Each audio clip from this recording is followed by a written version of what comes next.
I don't need one. I'll put it down. Is Todd coming? Yes, he should be here. Okay. Yeah, that's good. That's good. Thank you. Thank you so much. Dan's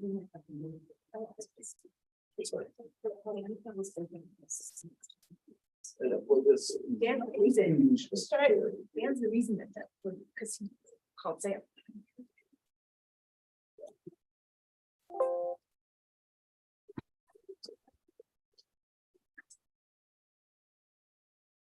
We are recording and ready to go. Okay.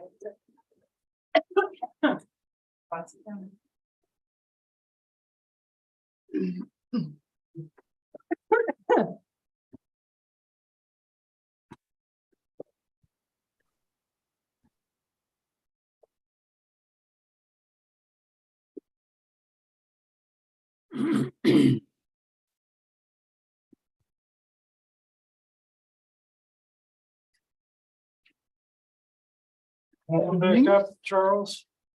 Wards back up yet? Yeah. It's been cold. Getting colder. So it's 5:30 and I call to order the planning and zoning commission meeting for Thursday, February 23rd, 2023. Oh, sorry. You need me to do it again? Okay. All the commissioners are present. We need a roll call, Piper? Okay. Great. The first item of business is January 26, 2023. Kathy? I move to approve the January 26, 2023 minutes as presented. Todd seconds. Thank you, Todd. All in favor, raise your hand. That's unanimous. Minutes are approved. Are there any staff announcements? No, I do want to let you know that we are in the process of working on the RFP for the comprehensive plan and should have that maybe even available to you before our next meeting. The other item that we probably need to discuss is our next meeting in March.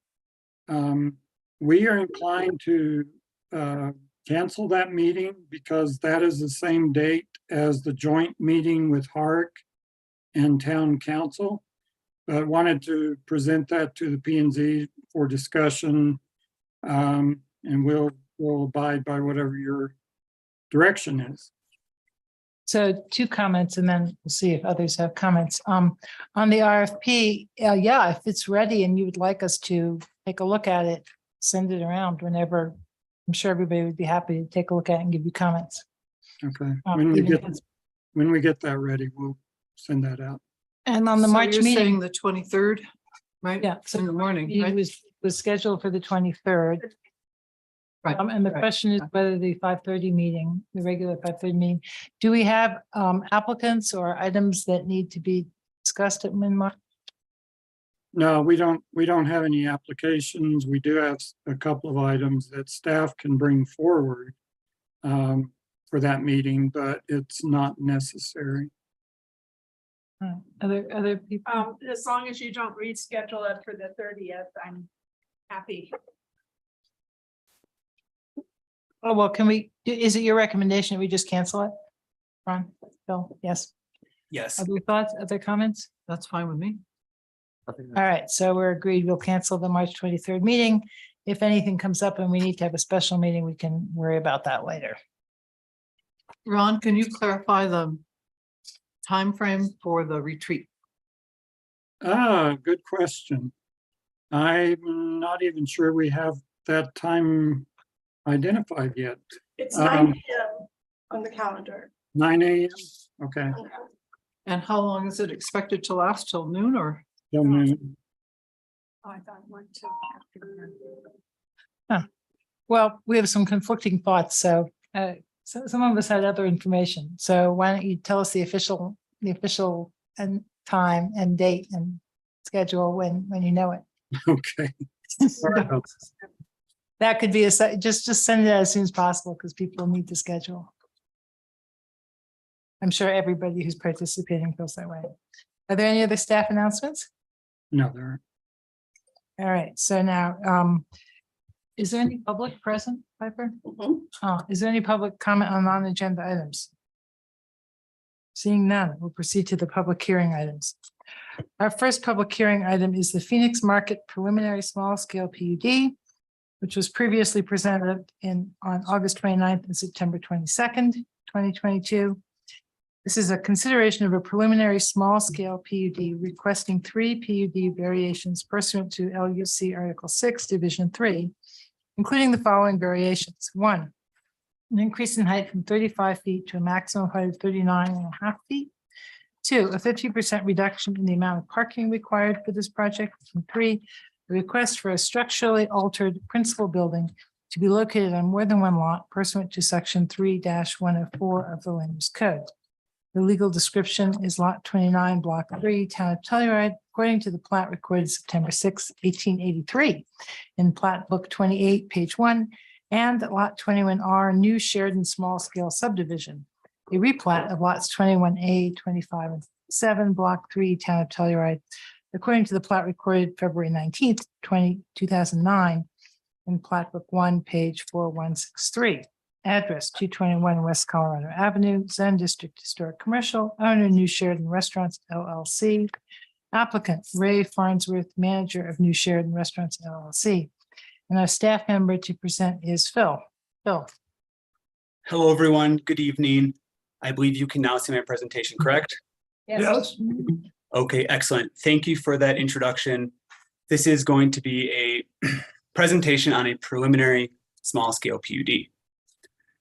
As stated in the introduction, this is a small scale PUD requesting 3 PUD variations, including an increase in height from 35 feet to 39.5 feet, a 50% reduction in the amount of parking, and a request for a structurally altered principal building to be located on more than one lot.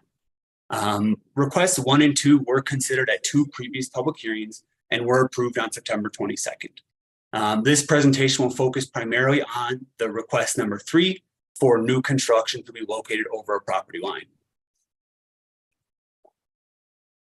So the Telluride Planning and Zoning Commission approved the Phoenix Market Preliminary PUD on September 22nd with the findings and conditions set forth in the commission minutes included in your document packet. This original approval granted 2 specific PUD variations, including an increase in height and a 50% reduction in parking. This application is being considered again because the applicants have revised their PUD application to request 1 additional variation.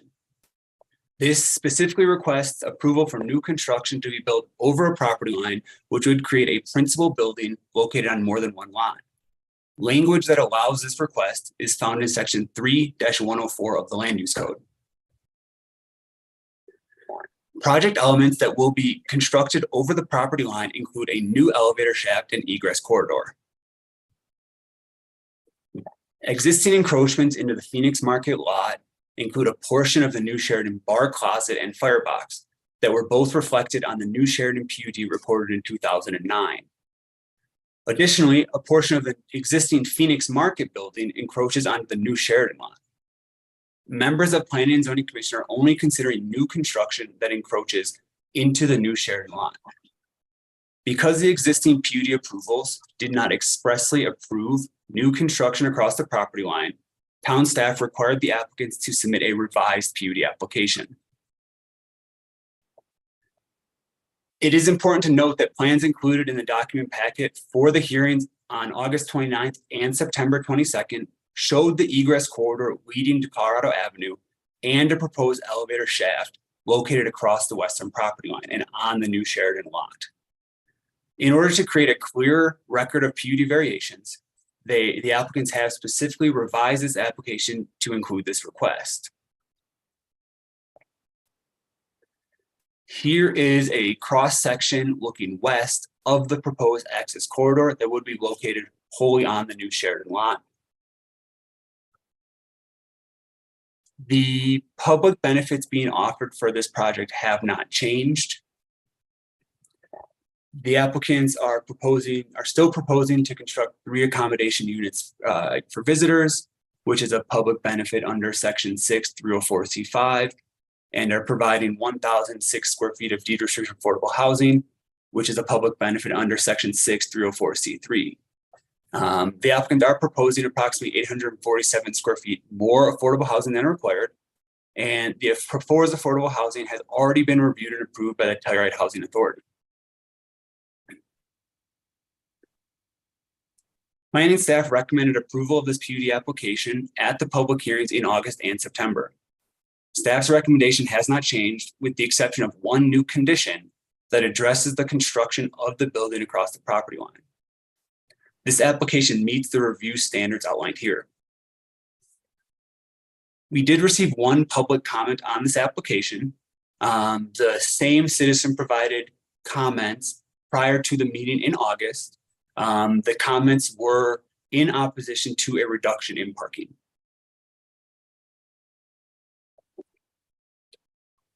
So to briefly summarize this application, this PUD does meet the review criteria in section 6.313. The public benefits being offered are significant and includes 3 accommodation units and over 1,000 square feet of deed restricted housing. And all of the proposed uses are considered uses by right in the historic zone commercial zone district. The main reason we're revising this application today in a public hearing to make it very clear that new construction can be located across the property line. So as I'm sure all commission members know by now, you have a few options when you're considering this application. You could approve with conditions, continue, or deny. If commission members would like to approve this preliminary PUD, staff has provided a motion seen here. This is a proposed motion for recommendation. As you can see here, it recommends approval for the 3 PUD variations being requested this evening, including the new variation for a structurally altered principal building to be located on more than one lot, with the findings seen here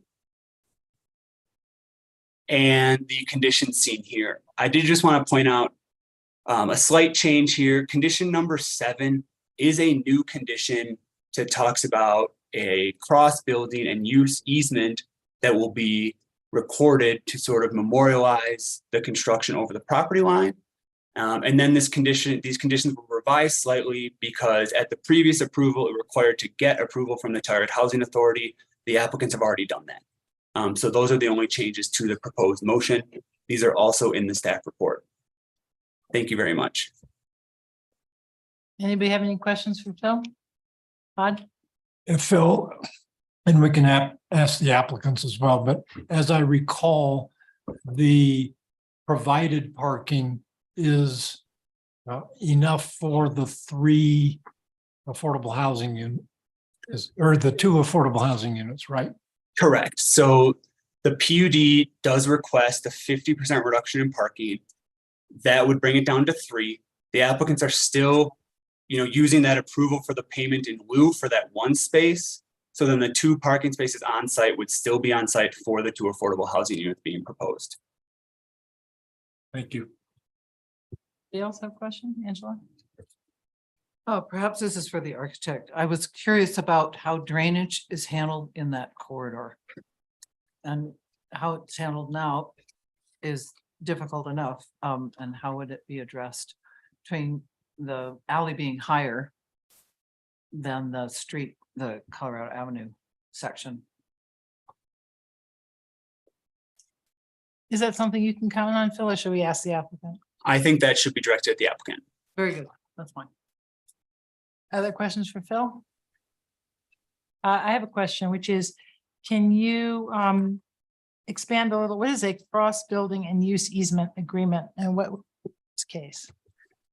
That is another thing that the applicant team who drafted the agreement can probably discuss, but it's really an agreement that if either property owner is sold, right now they're sort of owned and operated by the same entity.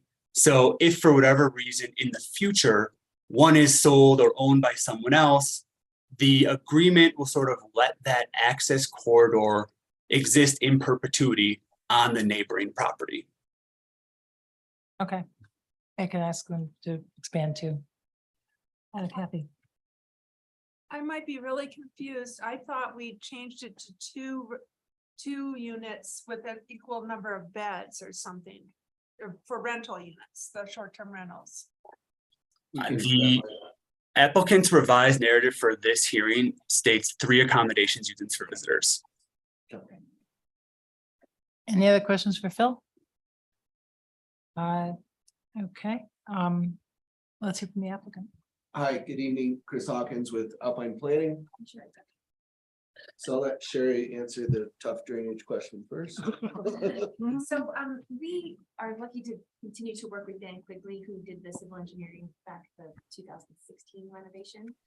And we're going to reuse the existing retaining walls, but we will redo the floor level of the courtyard. And so we'll probably include the drainage underneath that corridor to be incorporated with what's going to be built in the courtyard. And I can imagine it being frame strain going somewhere. Yeah, my concern was the exit of drainage, as we've seen this winter in particular, it's quite interesting. When it thaws and freezes, and we have a lot of snow. But the exit onto any public thoroughfare like Colorado Avenue sidewalk in particular. Yeah, typically the roof drain is directed to a dry vault in these situations, because it will have to be a dry vault to meet the town stormwater requirements. That's probably a relatively easy Yeah. fix to be piped in there, but that'll be a final design detail that works out. It's a great consideration. Yeah, I'm just expressing a concern. Sure, totally understood. In terms of answering your other question on the easement agreement. When we first were before you, the PUD plan showed this crossing, and we were having this dialogue about how to deal with this behind the scenes, but this issue never came up. We need to get the variation, and we respect it did. We're back here in front of you. But one way we thought to solve that, working with our code consultants, was this cross easement agreement to go across the property lines. And it basically recognizes the existing encroachments from the current Phoenix Market building, which is a gutter that goes on to the new Sheridan property, and will recognize the stairs and elevator corridor that are going onto the new Sheridan property as well. So this is a very creative solution to a very historic property. We appreciate the flexibility going forward with it. And in the end, the PUD agreement's also going to allow this building to go across the property line, which is going to be quite a bit, because now we know there's no setback to that property line. It's basically 0 lot line development up against the new Sheridan building, and there'll be a firewall in between, just like you would be there. And so for a variety of reasons, this works out well. This will build out the property effectively in perpetuity, unless Cellular raises its floor area ratio, which I don't anticipate ever. But this is a solution. Just as a side note, we are working with the Colorado Historic Foundation that has an easement, a facade easement on the new Sheridan building. And we're going to be meeting with them and getting conceptual approval before we even go before HARD. So there's that aspect of it we're dealing with too. So I'm glad to answer any questions you might have though on the project. We really didn't have a presentation per se, because it seemed relatively straightforward to us. So thank you for your time. So let me just ask, is Phil's comment correct that in the event that one of the other property is sold, this agreement will preserve the egress where it is? It will preserve the egress, but the functional reality of that occurring the way the PUD is set up is these properties will probably be together in perpetuity unless the PUD is amended. Never say never, because of the hotel operating agreement that goes with the hotel units, the valet service, the maid service, all that stuff. It's very tied together, and they're symbiotic property. They work well together. And I don't think the hotel property owner would like to lose control of that just for flexibility in the future. Because someday it might be a restaurant again, who knows? So. Does anybody else have any questions for the applicant? Not at this time. No. Is there any public comment? Will you ask them to raise their hands? Oh, yes. If you're on Zoom, please raise your hand, use the raise your hand function so Pepper can see that you're trying to comment. I see none. Okay, seeing none, let's go on to board discussion. Let's start. think I'm really glad to see new condition 7 in the cross easements. I think we have this situation throughout downtown Telluride. And as things redevelop, we need to have these easements so there cannot be a really awkward fight when the properties divide or ownership changes in the future. I have an easement on my neighbor's property. You know, it's worked really well. So, I mean, I have an easement part on my neighbor's property and it works, you know. So, and it's been there a long time, since before I was an owner, and, you know, it's transferred ownership across from me like 4 times and it's still in effect. So I'm really glad to see this, that's recognized and being dealt with forward. And yeah, as Chris pointed out, when we have a major snowfall and everything starts to melt, water will run out on the sidewalk or something, but technically on new construction, there should be no drainage coming off of the property and onto public right of ways. It all has to be retained on the property. So how they do their dry well and how big it is, that's the engineer's deal, but you know, we know that it can be overwhelmed with major storm events, but for everyday storm events, it should be all on the property. So I don't think that's, you know, I think Should be this an makes- improvement. Yeah, exactly. What's there now. Other comments or thoughts? Oh, go ahead. You can read it all if you want. Well, okay. I move to approve this preliminary small scale planned unit development located at 221 West Colorado Avenue with findings and conditions set forth in the staff report dated February 8th, 2023 to allow the following PUD variations. 1 and 2 as written originally, and 3 approval for a structurally altered principal building to be located on more than one lot pursuant to section 3-104 with the following findings and conditions as written 1 and 2 for findings, and for conditions 1 through 6 as originally written and added set condition number 7, a cross building and use easement agreement between the new Sheridan property owner and the Phoenix Market building owner shall be recorded prior to the certificate of occupancy. This motion is based on evidence and testimony provided at a public hearing held on February 23rd, 2023, with notice of such hearing provided as required by the Telluride Land Use Code. Was one of those, well, before we second this, was there one of those conditions you said Phil had changed because of the housing authority? No, he dropped it off. He dropped it off, didn't right? come back. Okay, so what I've read is Correct. accurate. Okay, very good. I'll second. Thank you, Kathy, seconds. Any discussion? Motion? No? Let's vote. All in favor, raise your hand. That's unanimous. The motion passes. Thank you very much. Thank you. Thank you for coming back. It's always good to dot your i's and cross your t's. Good luck on that, Yeah. on all the easement stuff, the Right. facade Mhm. stuff. Thanks. So our next public hearing item is the Frankie Field preliminary small scale PUD and soil disturbance within 25 feet of a wetland.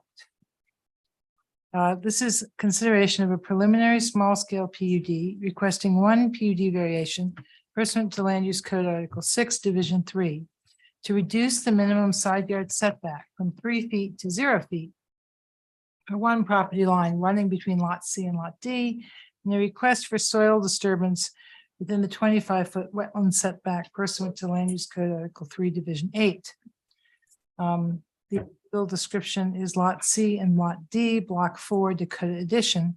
According to the replat of lots 11, 12, 13, and 14, Block 4 recorded September 3rd, 1982 in Plat Book 1 at page 104, County of San Miguel, State of Colorado. There is no address. The zone district is residential. The owner is Frankie Field LLC. The applicant is Chris Hawkins, again from Alpine Planning. And our staff member is Phil. Phil, would you like to tell us about this? I can, yes. Thank you for that introduction. This is the second public hearing item of the evening, and this will be a presentation on a preliminary small scale PUD and a request for soil disturbance within the 25-foot wetland setback.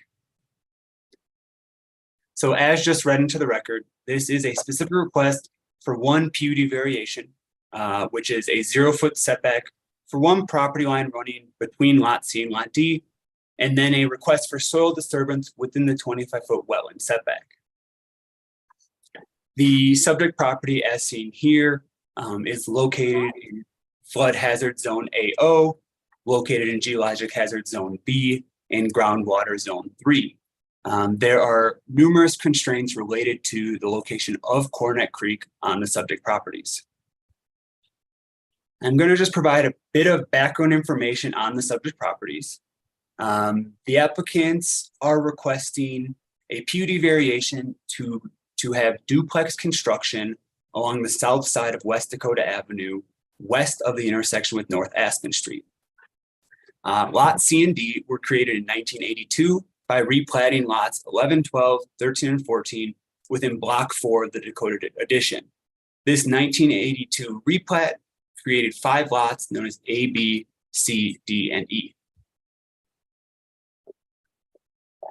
In 1991, lots A and B directly east of the subject properties were reconfigured as lots A1 and B1.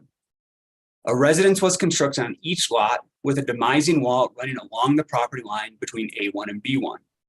This development pattern utilizes a similar 0-foot setback to the interior property line as requested in the PUD application being considered.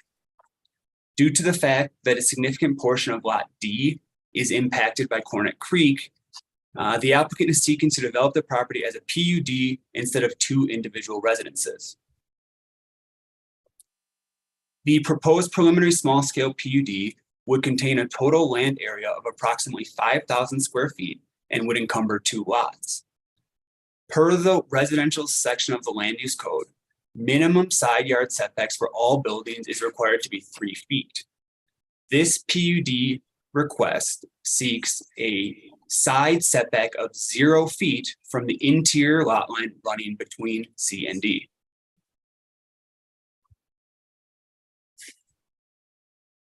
This proposed configuration is being considered to minimize impacts to Coronet Creek and the adjacent riparian area. The image you can see here shows 2-family development centered along the interior property line.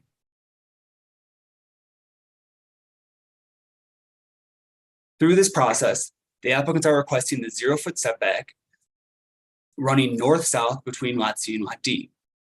2-family dwellings or duplexes are considered a use by right on lots in the residential zone district. However, a 0-foot setback for 2 dwellings on individual lots can only be accomplished through the PUD process. No additional setback variations are being requested, which means development on this property must meet all other setback requirements outlined in the land use code.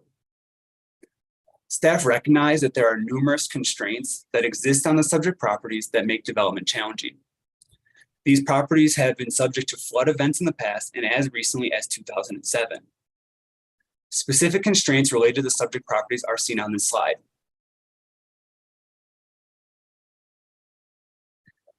The narrative provided with this PUD application discusses 3 different development scenarios, all considering the constraints related to the wetland setback and Coronet Creek. Encroachments into the 25-foot wetland setback vary among the 3 options proposed, and the amount of encroachment for buildings, driveways, utilities, fencing, landscaping, and pedestrian access all vary in the development scenarios. Option C, or the 3rd option presented in this application, is the only configuration that requires a PUD variation for setbacks. So that is the configuration that I will be discussing. This option proposes 2-family development along the interior property line and places all parking on the adjoining Lot C through a shared parking agreement. This pattern reduces the depth of Lot D's building encroachment to approximately 2 square feet within the 25-foot wetland setback. Because both parking spaces, in this scenario, because both parking spaces would be located on Lot C, 26 square feet of a proposed building on Lot C extends approximately 7 feet into the 25-foot wetland setback. Whoops. Based on that information, staff conclude that the applicant's preferred option or development option or option C makes the most sense. This would create a larger area in front of the residential structures for water and sediment to re-enter the CoreNet corridor most easily in a future flood event. Additionally, option C provides the most significant open space buffer to the creek while allowing reasonable access for both Lot C and Lot D. Finally, option C requires the least amount of development within the 25-foot wetland setback. Based on the site plan shown here, approximately 28 square feet of building would be encroaching into the 25-foot wetland setback. This PUD application proposes only one of the PUD benefits outlined here. The applicants believe this PUD proposal meets the public benefit under section 6(304)(c)(1), which states a public benefit is the preservation of lands as open space or protection of wetlands in Telluride or San Miguel County.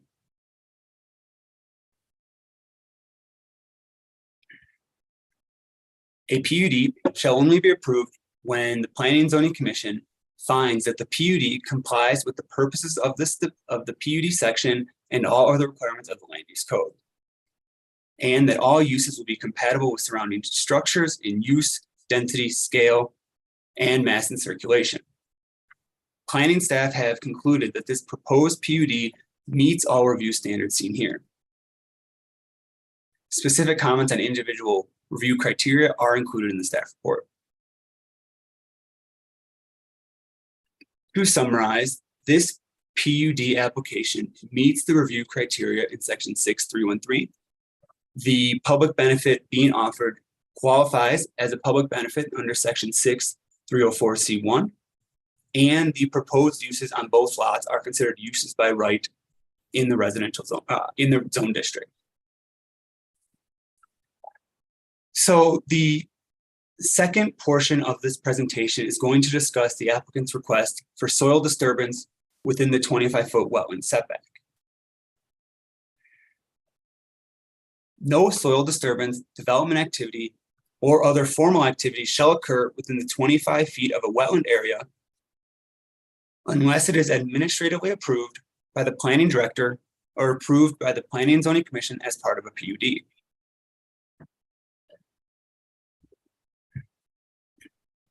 The Planning and Zoning Commission may approve disturbance within the 25-foot wetland setback if the disturbance meets the criteria seen here. I have included the applicant's justification for these criteria in the staff report. Staff agree that encroachments into the wetland setback, including the driveway, utilities, fence, landscaping, and grading, are reasonable and will allow development of the subject properties. It is not as clear to staff that the residential buildings must encroach into the setback. The applicant indicates that none of the buildings extend into the area determined to be the practical wetland setback, which is shown on this slide. The Planning and Zoning Commission must determine if the building footprints, as requested, are practical in terms of the designated 25-foot wetland setback. The image here shows proposed improvements within the 25-foot wetland setback, including a portion of each duplex, utilities, retaining wall, parking, and grading. To allow reasonable development of the subject properties, a reduced wetland setback will be required. Staff conclude that this request for a reduced wetland setback meets the criteria outlined in sections 3(8)(3)(0).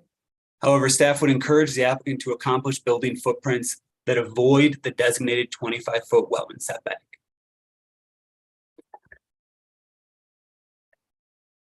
As the same as the last PUD application, you can consider approval, approval with conditions, continuance, direction, or denial of this application. Staff is recommending approval, and here is the proposed PUD motion for approval. As you can see, it is approving the PUD variation for a 0-foot setback just at the interior property line between Lot C and Lot D, with the findings here and the conditions seen here. And then here is the proposed motion for soil disturbance. Staff is recommending approval. We recognize that at least some soil disturbance will be required to allow reasonable development of this property. with the findings and the conditions seen here. This concludes my presentation. Thank you. All right, Todd, we have some questions for you. Phil. Yeah, Phil, the public benefit is preservation and protection of the wetland and riparian area, which the PUD destroys. How does that provide public benefit, or should we save that for the applicant? Well, I think the applicant certainly can address it.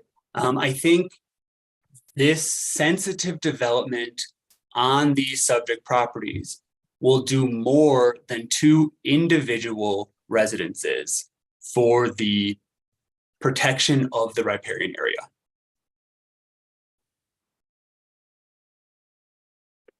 Other questions? Yeah, I have a question. What is the total square footage of each of these units? We I know are you gave not, a footprint, but I'd like to know the square footage of each. We're covering that in our presentation.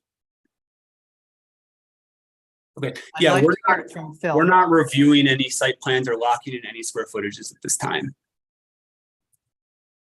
Well, we are reviewing a site plan to the extent that these buildings, for example, encroach in the wetlands, right? The 25-foot setback. But we're not saying where, we're saying square footage that they're allowed, if they're allowed.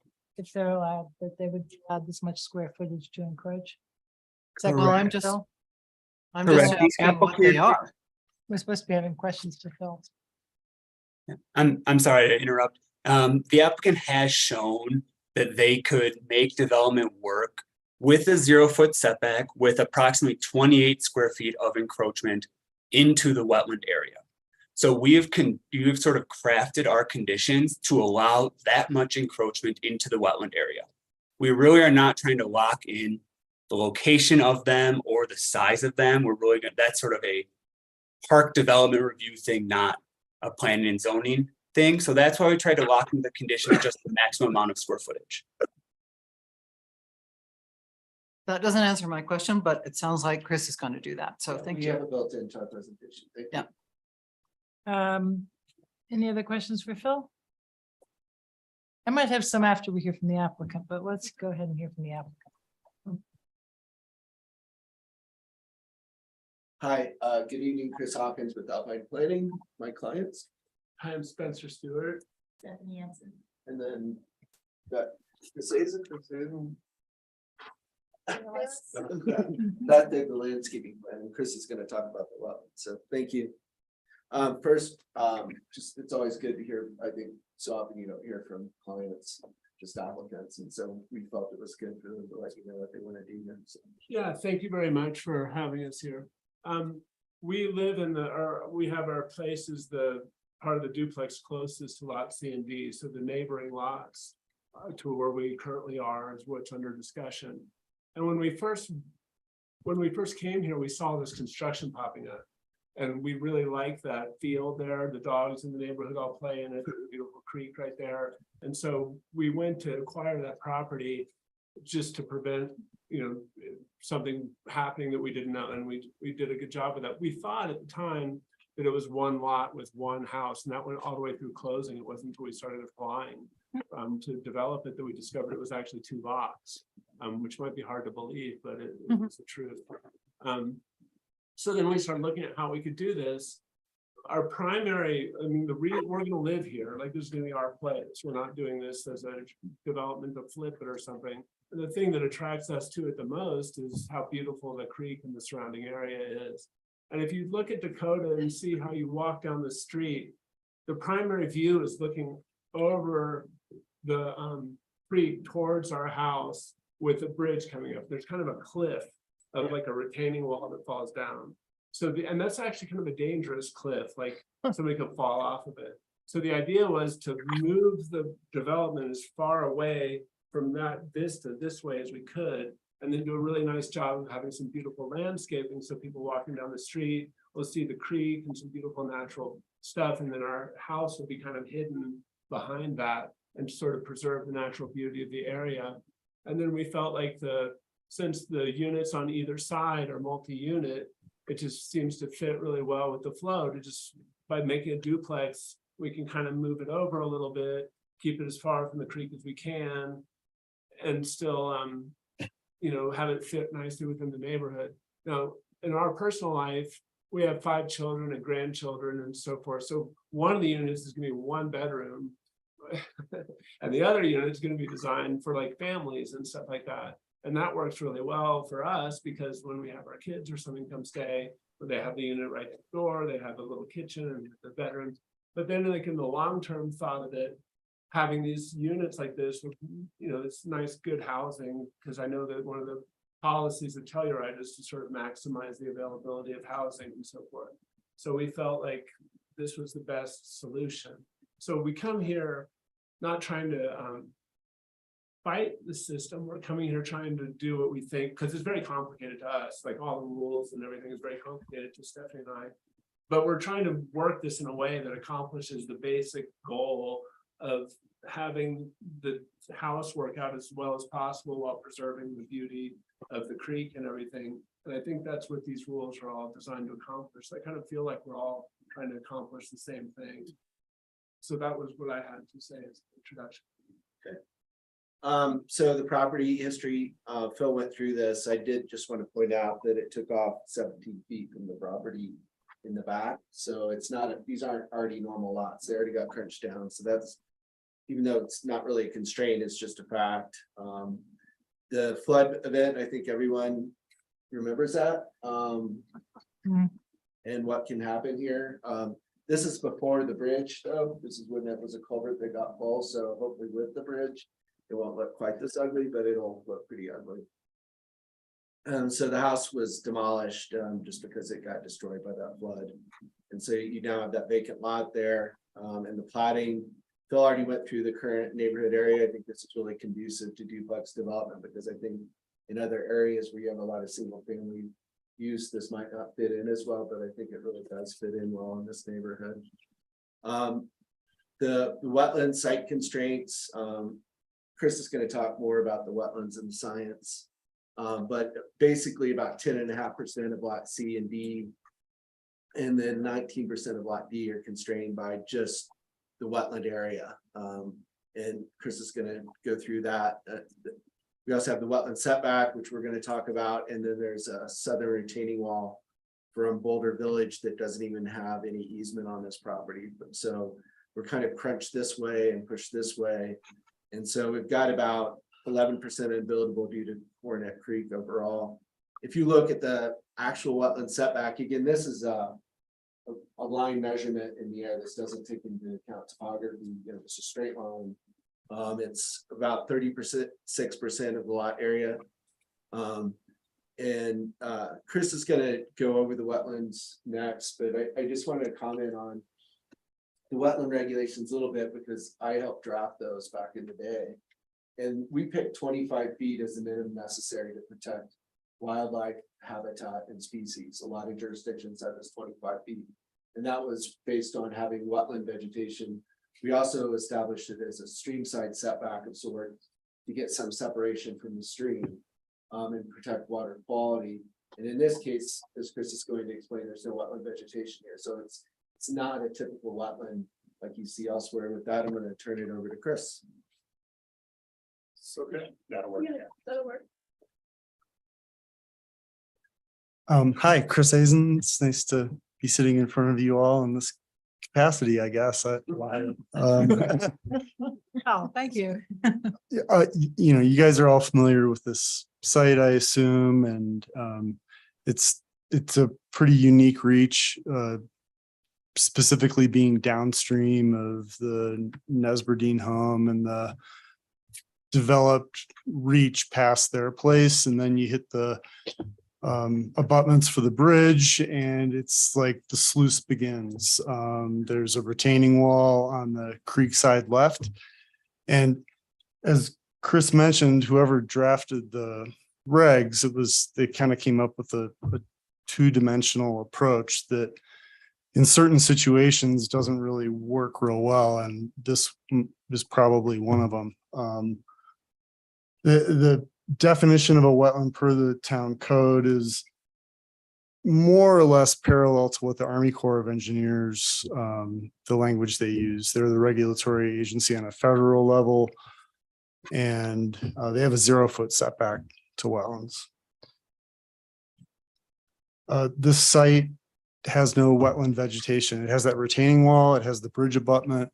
So the regulatory area is the area below the ordinary high water mark. So when the creek runs big in May and June, or some kind of a normal monsoon event, it's gonna fill that channel to a certain elevation, and that's the ordinary high water mark. So that's where we start the conversation about the setback, because there is no vegetation to push the wetland perimeter further away from the channel.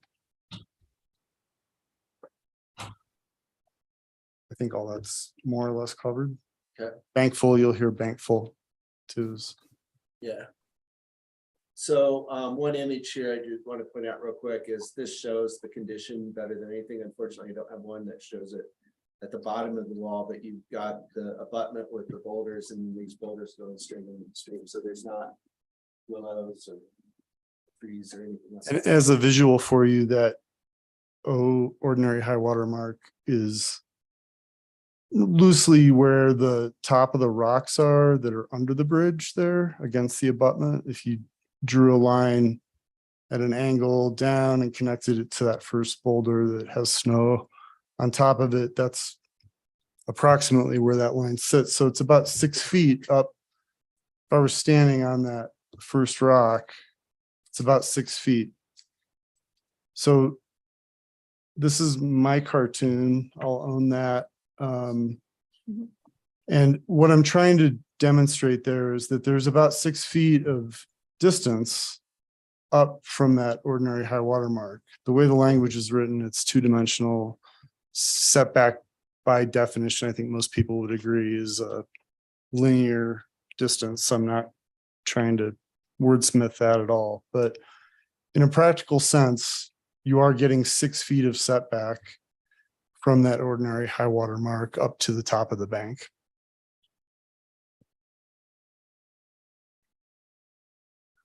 And there's, And yeah, this slide, we're just showing that practical wetland setback, which is based on Chris's drawing, the cartoon, and then the 25-foot setback measured two-dimensionally. And the home is completely out of this practical wetland setback. And then only 26 square feet are located within the two-dimensional setback. So we're just showing the two that are on there so they can. Okay, I don't understand this picture. Can you show me where the line? Sure, yeah, it's a little faint, so. It's Uh-huh. this line right here is the Uh-huh. practical line. Oops, sorry. I didn't mean that down. Oh, and I actually didn't pull that to the right location. That's my bad. This Please is the identify the 25-foot 25 wetland foot setback. first. Yeah, here's the 25-foot. There, wetland thank setback you. right Okay, here. so that's the one that cuts the corner of Yeah, the building. and where I should have pulled that correctly. And this is the practical wetland setback right here. So The practical one is where? right here. Goes up, You can comes see down the here. dash line on there that I put in. Oh, I see. Goes okay. over to Yeah. the abutment. So sorry about that. Real quick, I'm sure you're gonna have questions, Chris, so you can stay up here. The site, it's also in the floodplain. We talked about that. The River Park corridor, this is a map depiction of it, and it basically encumbers all the property. So again, not a huge constraint, but it's something we're gonna have to deal with in the hard process. We can't vacate the lot 90 to citizens petition 300. And so the options we looked at, and Elite's is gonna get more into these, is developing each lot, the single family home, and then the duplex option. And I think she'll be able to answer your questions about floor area and why we're proposing the building as proposed. I did want to point out that the way these lots are platted, the owners could sell lot D right now. And then the town really would have to consider a driveway across the street there. I know a lot of people would probably say that's fanciful, but you have to allow access to a property. And the key considerations are gonna be clearance for an excavation equipment to get through, and then still keeping a loading zone to get stuff out of the creek, which are both important there according to the town. So again, I'm gonna let Elitza get more into this under the options, so. Elitza? Oh, I guess I need that. Is she on? Okay. She should be. Thank you. Thank you so much for hearing us. Can you hear me, guys? Yes. Fantastic. Great. Hello all. Phil, thank you for a great presentation and explaining the program and the site so concisely. As Chris and everybody pointed out earlier, we did study few options potentially for development of the sites, and I'm going to quickly go over those. Option A being developing these sites with 2 single-family homes detached. And here you're seeing the maximum allowed footprint or site coverage of 1,125 feet each per lot, since we are showing these lots with 2 enclosed parking spaces. And in this option, whoever develops this, whether it's us or a future owner, would have to consider a bridge or some sort of access for vehicles, utilities, and pedestrians on Lot D, which currently does not exist. In this configuration, you can also see that the buildings are pushed further south. This is as south as they could be moved due to site constraints, an existing boulder retaining wall, and a drop on the south side. This is one of the site constraints that we're working with. And you would, besides a bridge, that would mean that also the proposed driveway on Lot C would have to be shorter and steeper. And I believe it would not be ideal for flood and debris mitigation or potentially safety for the buildings from future debris flow and slowing down of water. And this is another view of this option is, and as we mentioned, this actually, if we this variation means 278 feet of Lot D, where the bridges would be within the 25-foot wetland setback, and 3 feet on Lot C would be within that 25-foot setback. And even though I am showing green area, as Beth Baylis, our landscape architect, explained to me, it will be extremely difficult to make anything, to help anything grow within that 6-foot strip between the 2 buildings, between the snow shedding and lack of sunlight. It will be very difficult to grow any vegetation there. So these are a few views for that. And then this would be option B, where we studied again 2 single-family homes detached. However, here we explored 2 versions where Lot C would have enclosed parking and 1,125 square feet of site coverage, and on Lot D we could have a smaller building footprint of 950 square feet and parking on site, which is right outside of the 5-foot minimum wetland setback. Yes, right where the cursor is. In this this option, basically the buildings are again pushed to the creek.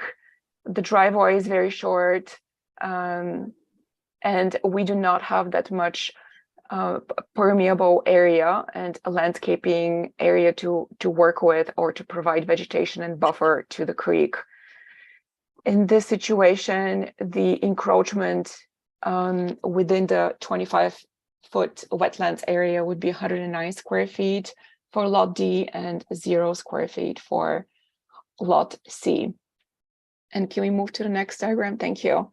So this would be a conceptual diagram of how this potentially could work and look. As you can see, I placed a car on future parking next to the creek, since we do have to provide parking. Can we go forward to the next slide? Thank you. And again, we can see how little open area or permeable soil conditions we would be working with if this is the version that we choose to go with.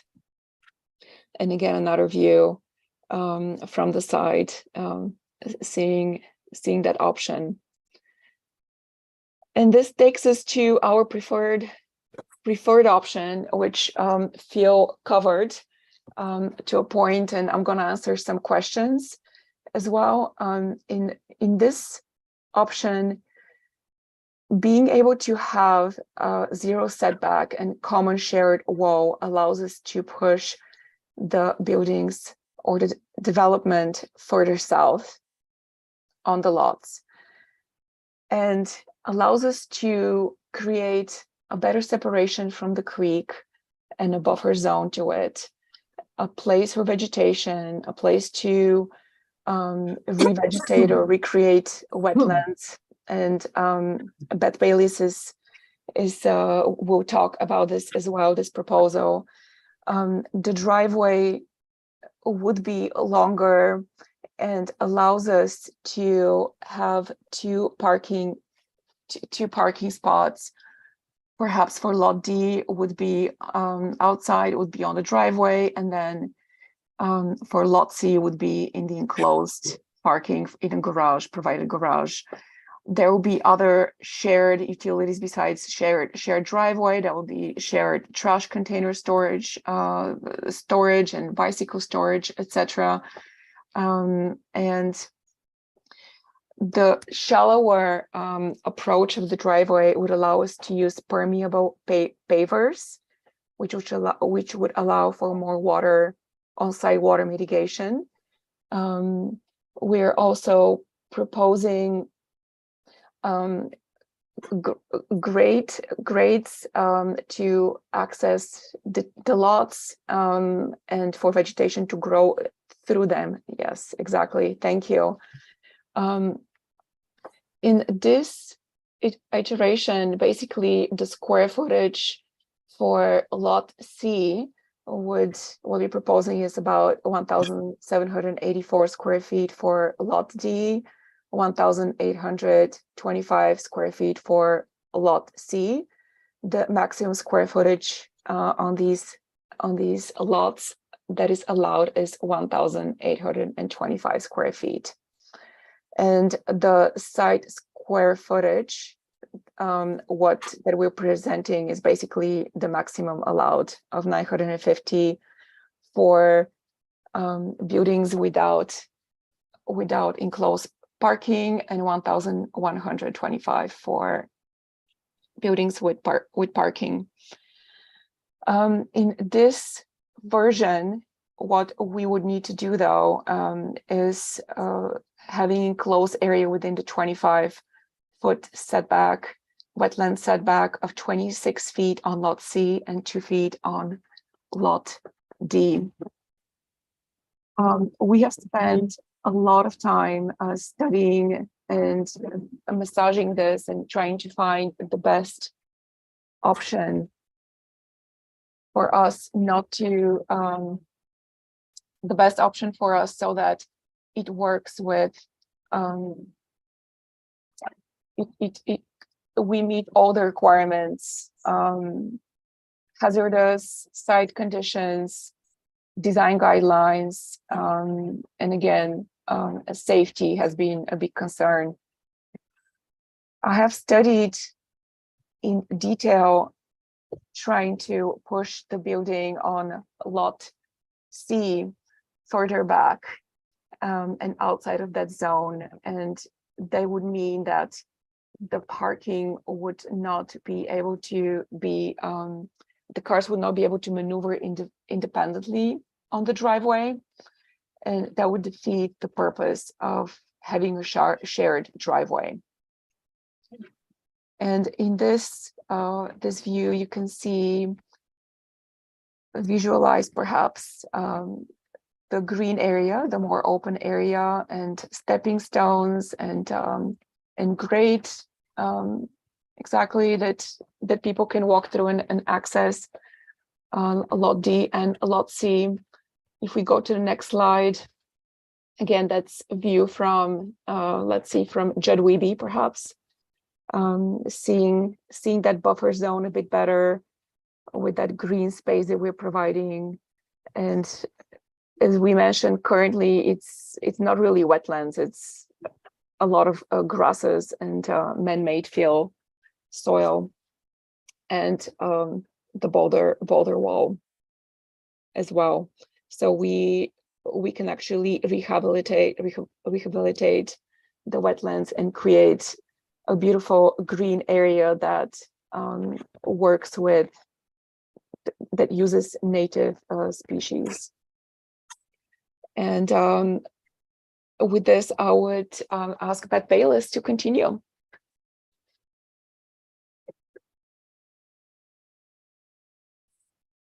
Thanks, Jess. Oh, sorry. Hi, everyone. I think Elisa summed that up pretty well. I'm sure you can see how this site plan layout really allows the largest area of land adjacent to the creek and the river channel.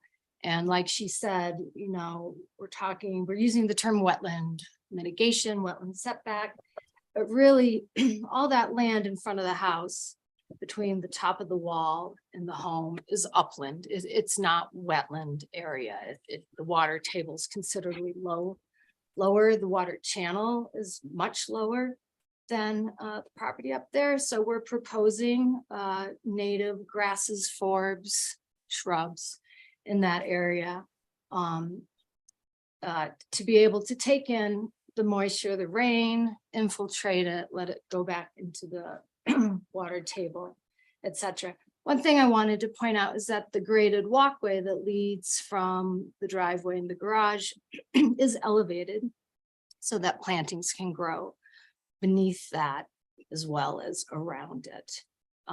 As she talked about, the driveway has pervious pavers to allow water to infiltrate as well. And we just feel that this site plan layout definitely allows for a landscaped area that's directly adjacent to the river and in the largest square footage possible. So. Can I demonstrate one thing? So if somebody's walking down Dakota here, what they'll be seeing when they look across here is all this green here. It just makes it a really nice view for the people in the neighborhood walking up and down, that, you know, make it really nice landscape. You'll have the creek, you'll have the little retaining wall, and then you'll have some landscaping. Instead of having houses like right up in your face, it pushes it all back, kind of, you know. So the PUD, Phil already explained this. I'm not gonna go into that in great depth.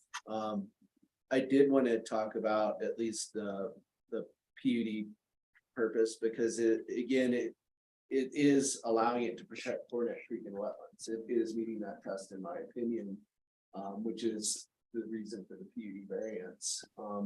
You've seen through those other two options what could be done and what will most likely be done if this isn't approved, and those are more impactful to the wetland area. So this is a little bit of a unique approach. We had a work session on this 3 months ago, and I think everyone was generally favorable, and it really came down to, can the buildings be the 25-foot setback or not? And hopefully Elisa's answered the questions on why, at least it's very difficult to avoid that and still have some reasonably sized buildings on there in the garage. And if there's any more questions on that before you close off, you know, discussion, that maybe Elisa could elaborate on that a little bit more. But that garage itself is in that setback on lot C, And that is needed to have access out and allow for that other vehicle to get over there. So pushing that building back more would just reduce that ability, and hopefully she covered that enough for you today. With that, I'll ask if you have any questions for our team. So does that conclude the applicant's presentation? Because you had like a multi-part Yes. speakers here. You're done. Thank you. Okay. Are there questions for any of the applicants, speakers, Todd and then Kathy? Yeah, and I'm gonna go back to the public benefit again, so back it right to where you were. 6-301C says, quote, I have, preservation of lands as public open space, which this is clearly not, or protection of wetlands, which you've just told us this isn't wetland.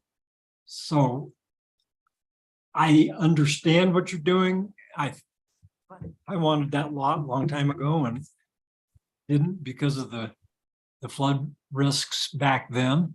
But how do you get that there is a public benefit for what you're trying to do? The PUD itself is keeping the bridge from going across the creek. And having That's it not help. benefit. That's avoiding a disaster. We're basically protecting the riparian corridor through the creek. I mean, that is a public benefit. And the wetland below it, that we're pushing development further away and creating a wetland buffer, which is a public benefit. We're creating a corridor, otherwise. if You're this- not creating corridor. We already have a corridor. And you're wanting to move into that corridor. Well, there's gotta be reasonable use allowed on the lot, and if this PUD isn't approved, then It has to be reasonable if it complies with the regulations of the town. sure. And at the work session, this wasn't expressed as a concern, so this is all new, this is good. Well, I wasn't at that work session, so I can't comment Chris, on do you it. have anything to add to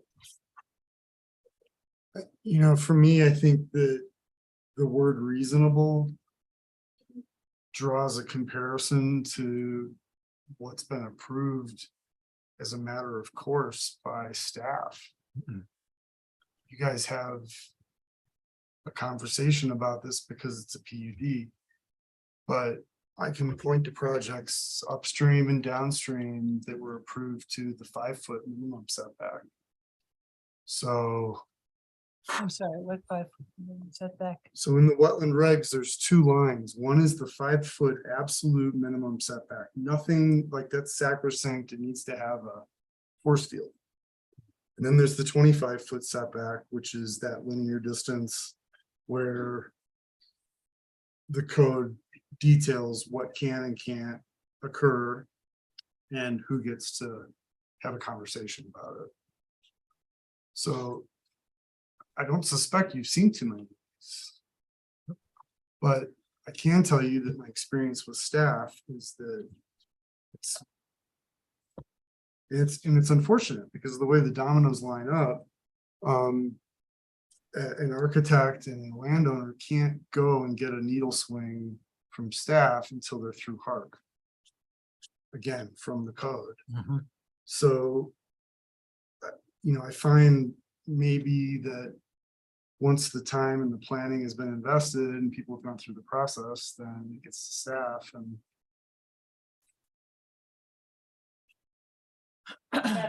Sorry, Todd, did you have a further question?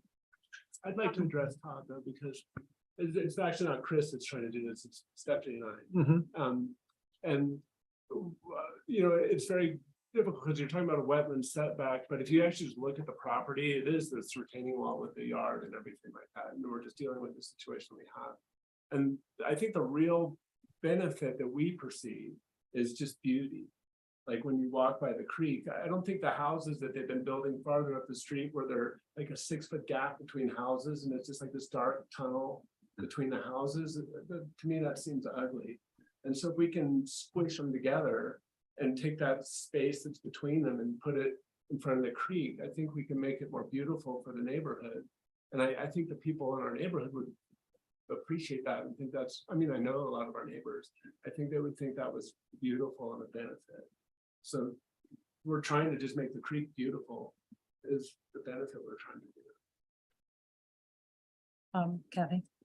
Another town staff person's arrived, Karen G, who does wetlands. You know, review for Monitoring. the town. And she wasn't here when Phil was presenting. We didn't get to hear her comments or your opinion on the, what are you calling the functional or practical setback versus the real 25? The, measured 25. Do you have an attitude on this, Karen, and why? There was a letter she submitted. Yeah, I mean, I trust that Phil represented staff's views. We met with everyone out on site. I was part of that site visit. And talked about my concerns. My concerns aren't as much wetland setback is, this is the one location in town that we've had people's lives almost lost due to debris flow. 1914 and 1969. And granted, at that time, there was not a bridge, there was a cute little culvert. And so it was easy to have the debris flow around. But my concern was that one, there not be another bridge. I'm always, as staff representative, I'm always looking at additional bridges and saying, is this absolutely necessary to, for reasonable use of property? Because the more bridges that are over this creek, the more problems we're gonna have when it does determine to flow. Even the very, very large concrete bridge that's currently there could flood. And this would be the first place that the debris and water goes. I think that option C provides a reasonable way for the water to get back into the creek or sit, and also in terms of flood protection, kind of making sure it doesn't go between the houses. It would be, up against the front of the structure and much easier to clean out after a debris flow. Much more reasonable to stay away from that retaining wall, which at some point will need to be redone. Which retaining wall are you? The riprap. Stone The wall- It's on the Cornet- upstream from the abutment. And that was in large part, created when the bridge went in. I helped build that. According to all the specs, but it's steep, but the comments are, yes, it's a filled lot. There are no riparian or wetland plants there. It's, it's mineralized soil. It's had debris run on it multiple feet many times, and I'm sure its elevation has changed a few times as a result of that. So from public works standpoint and my close relationship with the flooding potential of Cornet Creek, I think that option C deals most effectively with the concerns of safety and giving, I wouldn't say wetland protection, I would say giving Cornet Creek some leeway that it needs, particularly on this very unique site that is not, there's not another site in town that's had this kind of impact from the creek. So it is a very unique situation. Thank you, Karen. I have a question for Karen. Question, for Karen? The proposal has permeable pavers. My experience with those is extensive. However, we're in a situation where we have debris flow as opposed to running water or flash flooding or whatever. How do you feel about those when there may be the situation that they clog and don't function? They will clog, they all clog all the time, debris flow or not, just by virtue of the dusty nature of our existence here in Telluride. In this location, and especially given the grades that we're talking about, the water will flow toward the houses and into the green spaces around the houses, even when those clog. And what we're finding is that some work much better than others as well. The permeable pavers are would likely need to be replaced if there were a debris flow. That would be part of, you know, what they would normally have to do. But in day to day, I think in your normal rainfall, I think they'll function fine for quite a while. Great, thank you. Are there other questions for Karen? I have a question. Wait, for- Charles says. I don't have a question for Karen, but Okay, are there other questions for other members of the applicant team? Kathy? The house on lot C. I would get the wait, which is the bigger lot? see. C. Okay, it is allowed to be 1,825 square feet. It's not required to be 1,825 square feet. And it seems to me that surely that you can find a way to reduce it 26 square feet. I mean, that's like the size of a small walk-in closet. And push the whole garage a little further back into the house, and, you know, further back, then the house will be just smaller. And I'm really struggling with that 25 feet, and certainly the 2 feet on the other one. All the time when I first came here, which was a long time ago, houses were built with the little angled corners. So all you have to do is angle the corner right there and get rid of that 2 feet. So I really want to know why those things can't be done. I mean, So before anybody answers Kathy's question, I believe there was also a related comment about how the garage couldn't be moved because somehow the cars couldn't move around, if that was true. And Couldn't maybe be the what? answer- It could be what? The cars wouldn't move properly if the garage were pulled back. Did I hear that correctly? I didn't doesn't hear make that. any sense. No, It doesn't make any sense. But that's what I heard, but it That's doesn't what I make heard. sense. That's why I'm asking the question. Answer Kathy's question. If it involves my question too, great. If not, we'll answer them separately. Okay, can I speak? I'm Elita, the architect. Thank Right, you. yeah. Yes, of course. So first I wanted to clarify on the garage situation. So in this current proposal, basically the square that you guys see within the garage is where one parking spot would be within the garage inside the house. And then the other side, right next to the trash containers, would be the second parking spot. In this configuration, one car can be parked on the outside and the other one could move around it.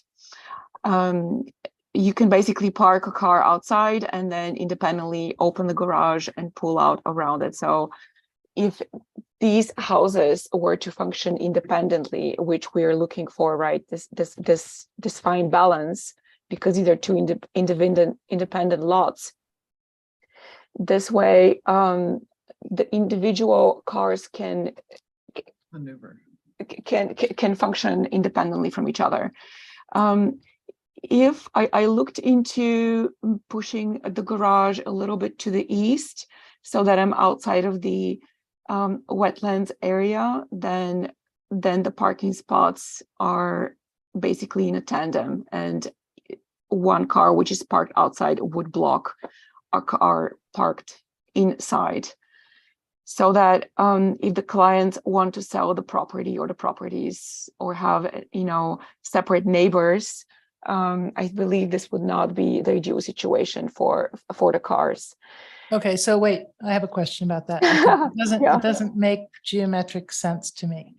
And I'm sure you thought about this, so I bet you can explain my problem here. Okay. So the idea is that one car is parked, I'm just going to say to the right against the wall, right? To the left.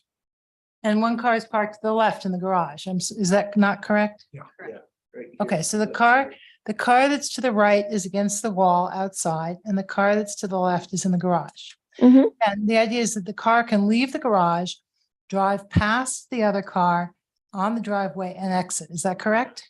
Yes. Okay, now I don't see why you can't switch the cars around. That is, why can't the garage be to the right and the outside parking to the left, and you still can get past the other car because the driveway is wide enough for two cars to pass? The angle is quite sharp. to Where? pull out. It's on a steep slope too. So And it's, yeah, there's a steep slope to get out to Dakota. That's a bit of a steeper slope. And basically, I looked into that as well, and I thought maybe it would be nicer to have the car tucked away, like further away from the creek as well. It felt better and more respectful to the creek as well, having the car further away from it. The outside car. Mhm. Also, I heard a comment about only 26 feet. And yes, it's a little corner. Yes, town does have funky corners in some buildings, and of course their response to some site construction restrictions and rules.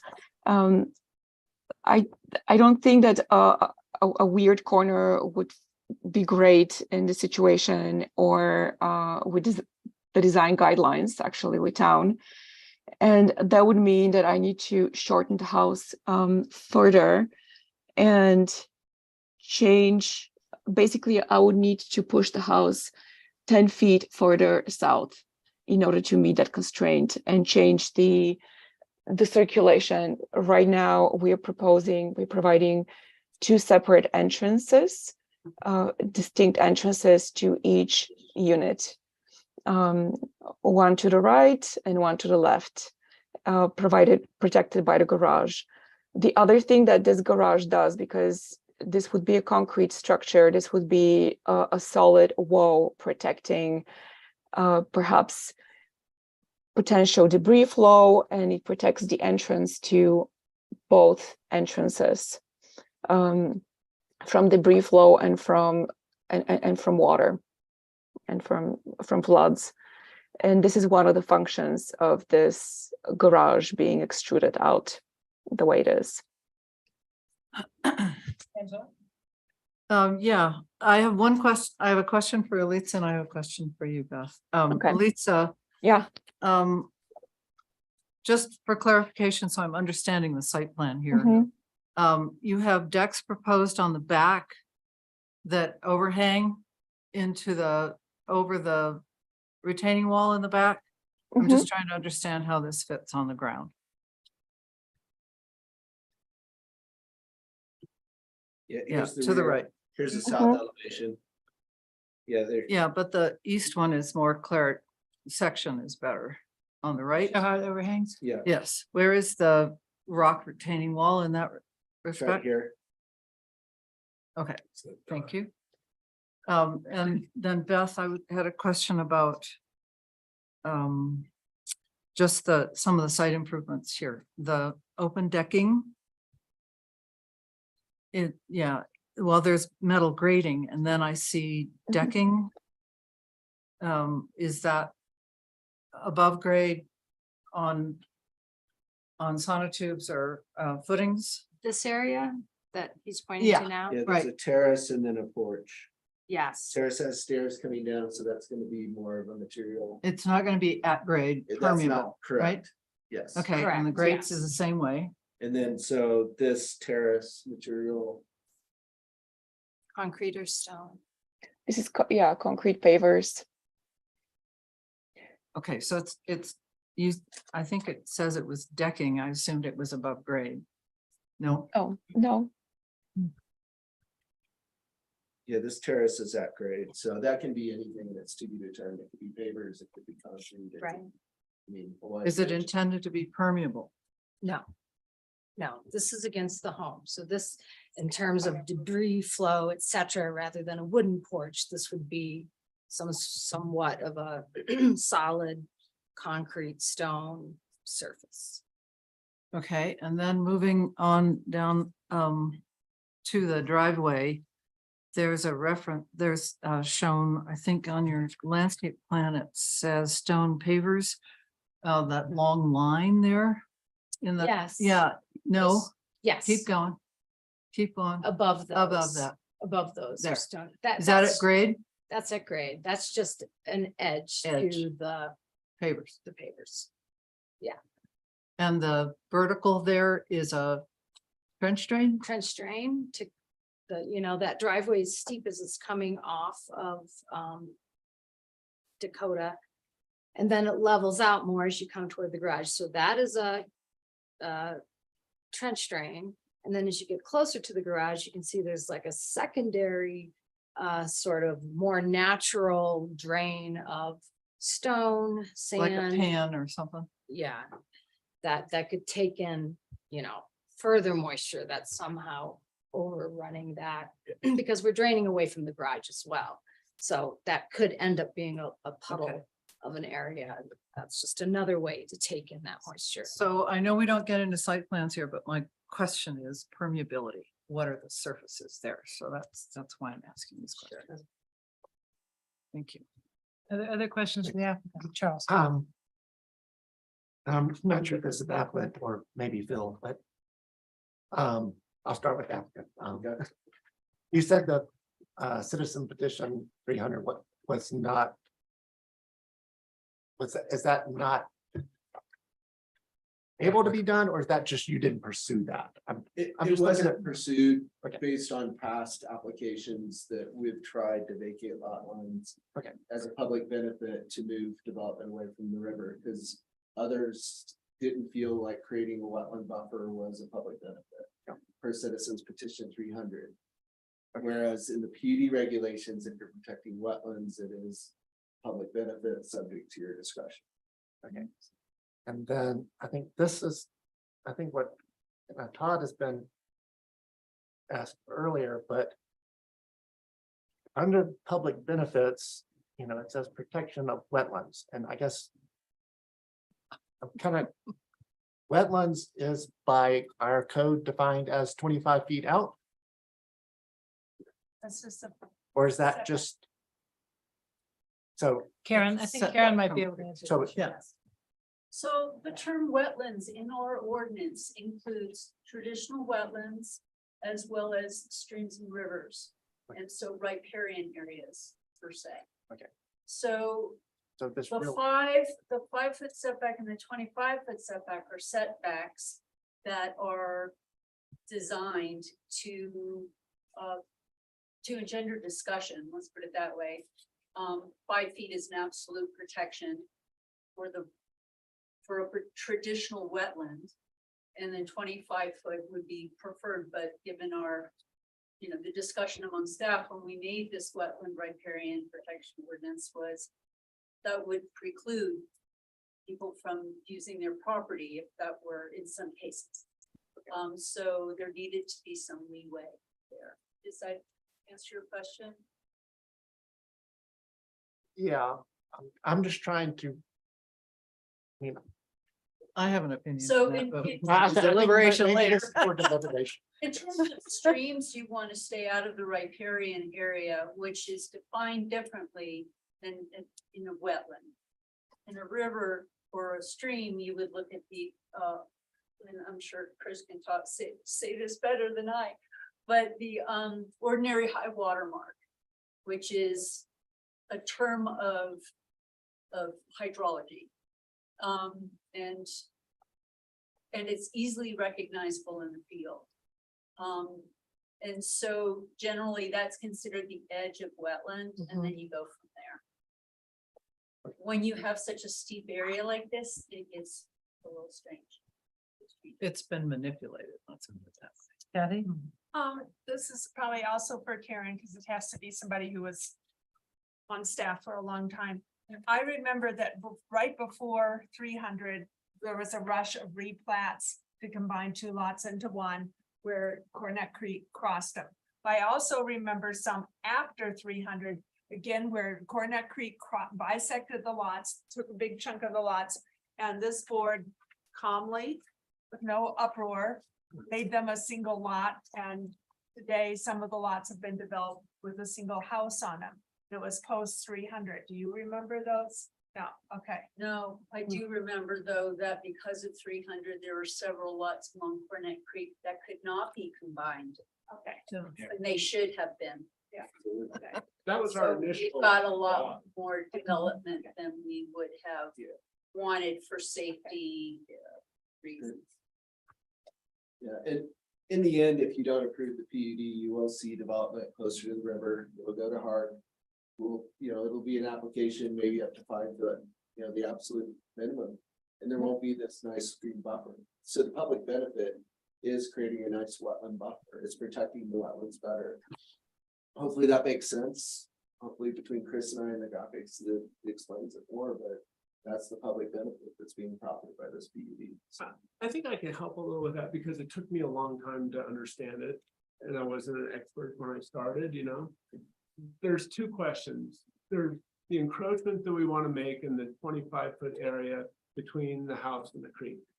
And then there's the question of whether we want to squish the two units together. So when you look at the creek itself is clearly a wetland, right? It's the creek. So we preserving the beauty, preserving and protecting it and everything like that is a valid thing. So we think that this plan we have to push the houses together, which is really what the PUD is about, clearly kind of helps with the creek. I mean, I think everybody can see that's the most intelligent way to approach this. Like if option A or B were more intelligent, that's what we would be doing. But this seems like the obvious way to address the shape and the structure of the land. But then when you talk about the encroachment into the wetland of the 25 feet, it's not like you're talking about reeds and wet plants where ducks, nest and things like that. It's not that sort of land. So, so it's not like we're going into the wetlands itself with the corner of the house. We're not pushing through marsh or something like that. And it gives us plenty of room between the house and the creek to still have beautiful foliage and landscaping and everything like that. So, and the wetlands thing about putting the corner of the garage into the 25-foot zone, that doesn't seem to be part of the PUD application. That's a separate topic, isn't it? it's the second part of the request because the way it's set up. Okay, so They are it's two the approving PUDs. body for this. Tonight, if they don't approve the PUD, then Hart applies the River Park corridor, and after Hart application, we submit the wetland regulation application after that. Okay, so there's two, There's two things we're hearing. yeah, Two things, but they're somewhat conjoined because your Yeah. public benefit asserted is that you're protecting the wetlands and you're concerned, I think you've heard from the questions, you're concerned about, well, in fact, you're encroaching into this 25-foot setback in a variety of ways with the Yeah. building, with the parking pad, with, and so on. And I think what you're seeing is our debate about whether that is in fact a public benefit that is going to allow you to put to claim you put the house together, which I think you're seeing the commissioner's balance. thank you. Yes, Angela, Are we ready for deliberation? I think we sound like we are, Yeah, unless we have more questions. I was just. I have a question. okay. What was this that just came up that we might be able to make it one lot again? Karen says I don't remember right from however many years ago it was. That all the lots on Granite Creek that we made, all the 2 lots. Parcels that we made into one were all done before 300 passed and not after. I thought we passed some afterwards, I know. Yeah, I don't think. we have, but yeah. Karen says we haven't and she knows. Yeah. So you trust remembering more than your. So Prop 300, do Definitely. you know what Prop 300 is? She has to know this stuff more than I do. You know what Prop 300 is? Yeah, that's the voters initiative that made you, so you couldn't combine lots together. Yeah, All right. just wanted to be sure. Karen, did you want to make one I last one? wanted to make one more point about the wetland buffer. I mean, the reasons why you have a wetland buffer is a traditional wetland is, it's wetter some years and drier other years. We're finding, for example, the Hobgood Drew wetland, as the beavers get excited and, are taking over and that wetland is getting closer to the buildings.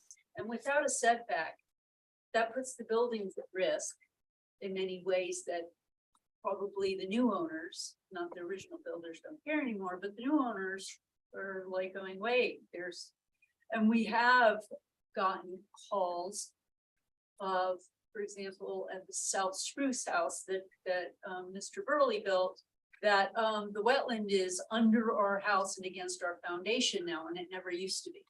So they moved. Whereas Hornet Creek is pretty sad. Yeah. We're more concerned on this creek, not with it getting bigger over time and having standing water next to buildings, but the debris flow concept or the flood flow concept. So I guess I'm saying that's what the buffers were intended to create as a discussion around what kind of water do we have, what kind of system do we have? Is it protective or not? Only you guys can answer those questions, really.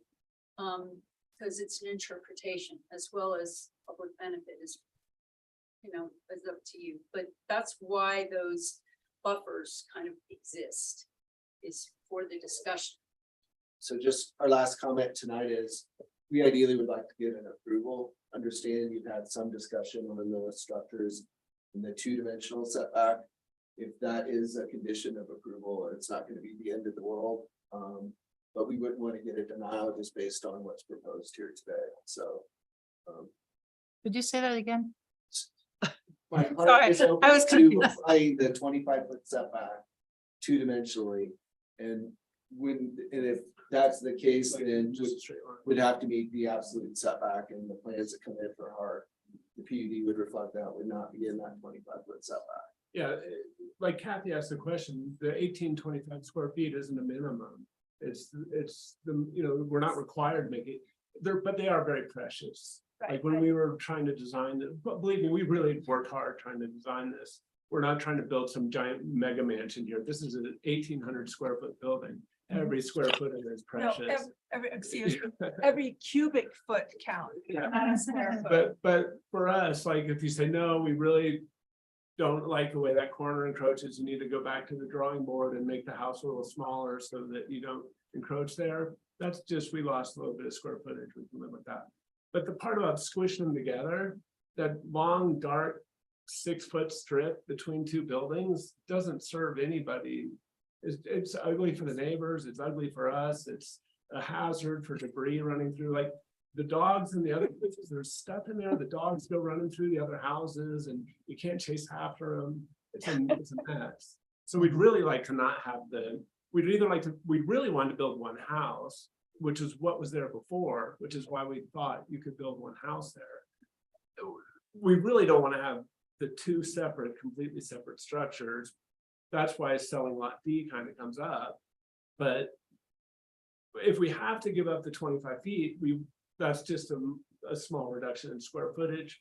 They're precious to us though, so we would ask you to let us have them if you don't really think it's going to make the area uglier.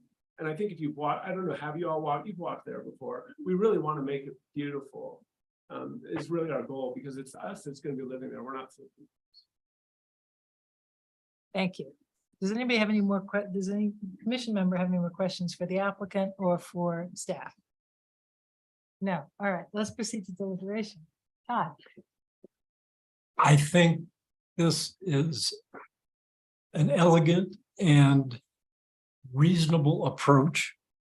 I object to being told that we are protecting public open space and riparian by not allowing a bridge to be built that isn't in the plan at all.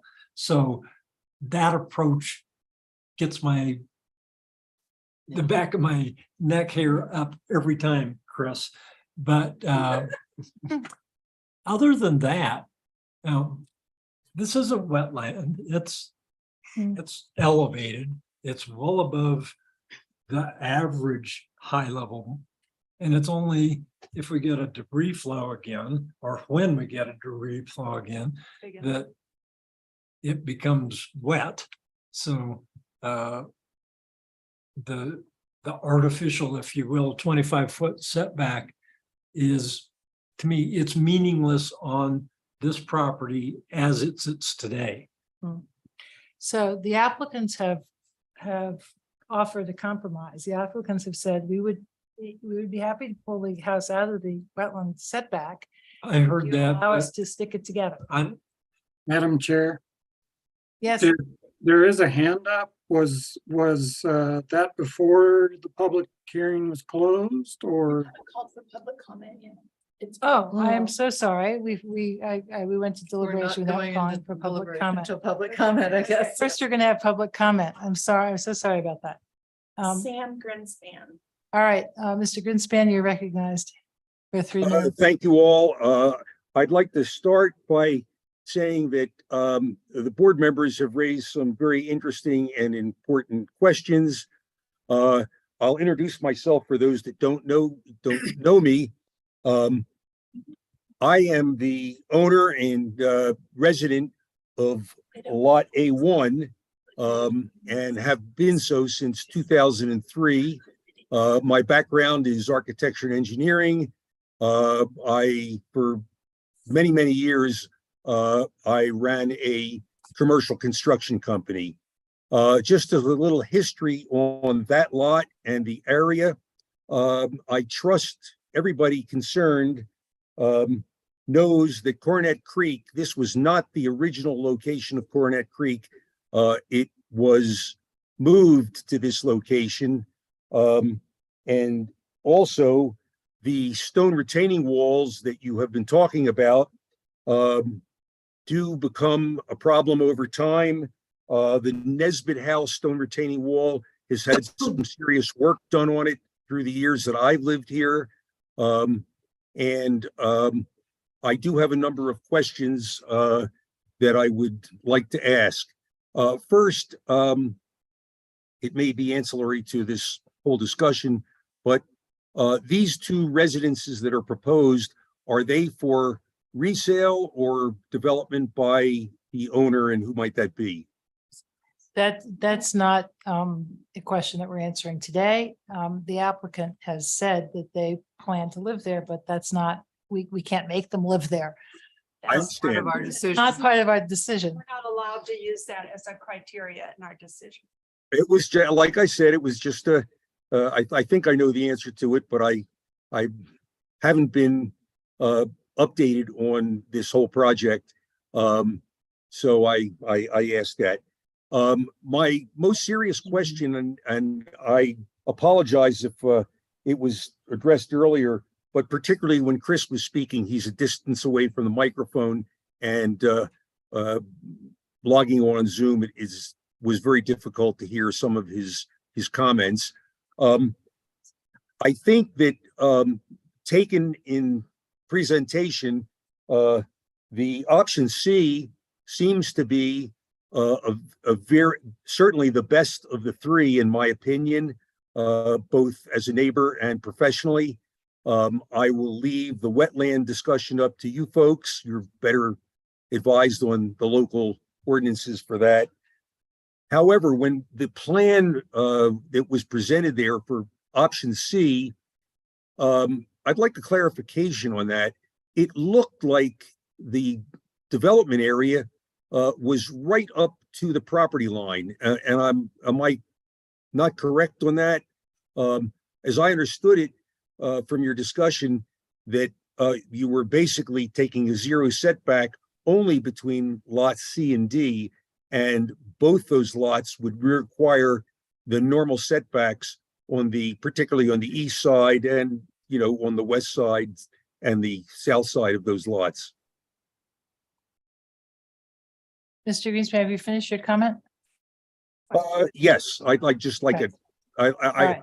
If you can answer that question for me, that's very pertinent to what I have to say. And Okay, thanks. Let's let the applicant answer the question. So the 0 setback is only to the center line. The side setback of 3 feet applies to the outside lot lines on the east side and west side. Okay, the plan that I saw then, it looked like the shaded area was right up to the property line. Am I mistaken, or how did that? Yes, sir. The driveway and the pavers can go right to the lot line. That might be what you were reading. No, I was looking at actually, if you pull up that option C, it appeared, I don't have a plan in front of me, and it's hard to see on the screen the detail, but the building itself looked like it was at the property line. There was a dotted line between lot B That's and the lot setback C. line. The That's- dotted line's a setback line. Is that correct? Okay, then, Yeah. fine. Thank you very much.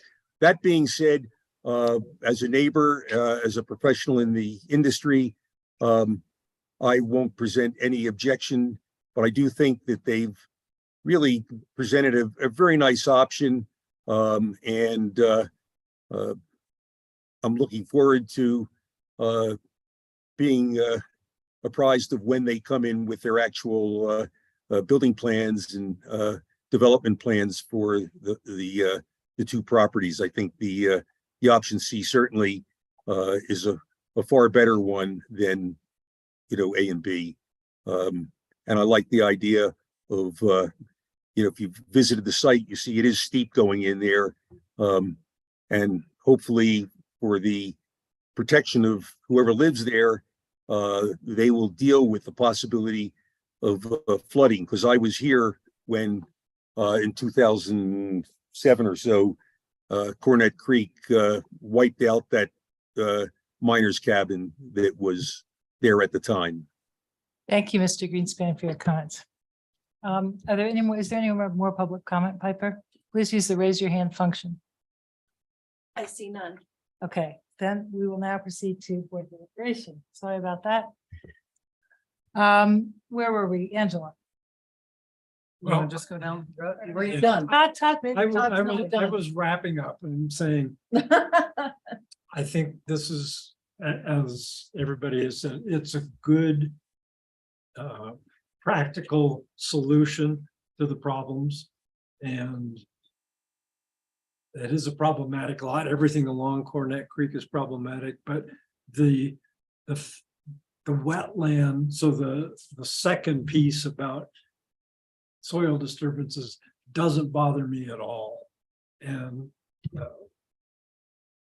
going to the zero setback between the two is also conducive to getting this moved so that they can bring an application to HARC. Does that conclude your That comments? concludes my comment. Thank you, Angela. Okay, on my part, I think consolidating these as a duplex gives them additional area to work with. I think that makes total sense. I don't know if there's a provision under 300, and I don't believe there is for consolidating or vacating the lot line, but that would be an interesting way, and give them even more flexibility, but this is where we're at. So on that score, I think that's a good move. The part where I have some serious reservations starts with the no public benefit situation. We've been provided basically with some false choices as far as I can see. And that's part of the major issue I have, that encroachment by the garage. First of all, you're not guaranteed a garage, you're not guaranteed your maximum square footage, and I know that you've evaluated that. And that needs to be redone. I think the 25-foot setback should be adhered to. I don't care that there isn't wetland vegetation there, because basically there would be if there wasn't a rock retaining wall there and that bridge hadn't been built. It was meant, I believe, by the town probably to buttress that abutment that was provided when they rebuilt that box culvert, to make sure that there wouldn't be additional flooding. However, that, as Karen kind of alluded to, could be redone and much more thoughtfully, and the stream returned to that wetland area there, rather than basically a manipulated and channelized area where you have lawn and then you have a steep slope. That doesn't mean that that area isn't a wetland, because it is a saturated area within the boundaries of the edges of a creek. And it's a creek that flows in debris and flooding situations almost on an annual basis, depending on whether or not there's a thunderstorm that sets up above Cornet Creek and releases a lot of water. And we've seen that happen, obviously. So that's, I think, what the definition of wetland should still apply here, in my opinion.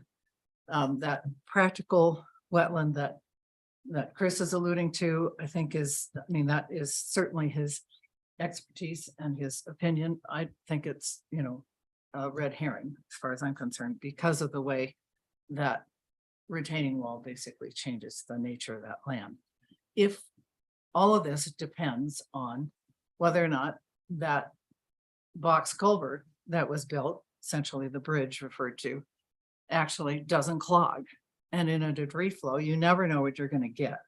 So I live down at Viking, and there are 2 huge culverts down there, one of which hasn't been functional for at least 5 years.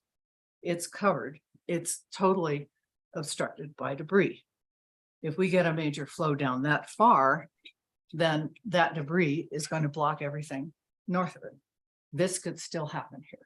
So in my mind, we need that 25-foot setback wherever we can get it for those reasons. Some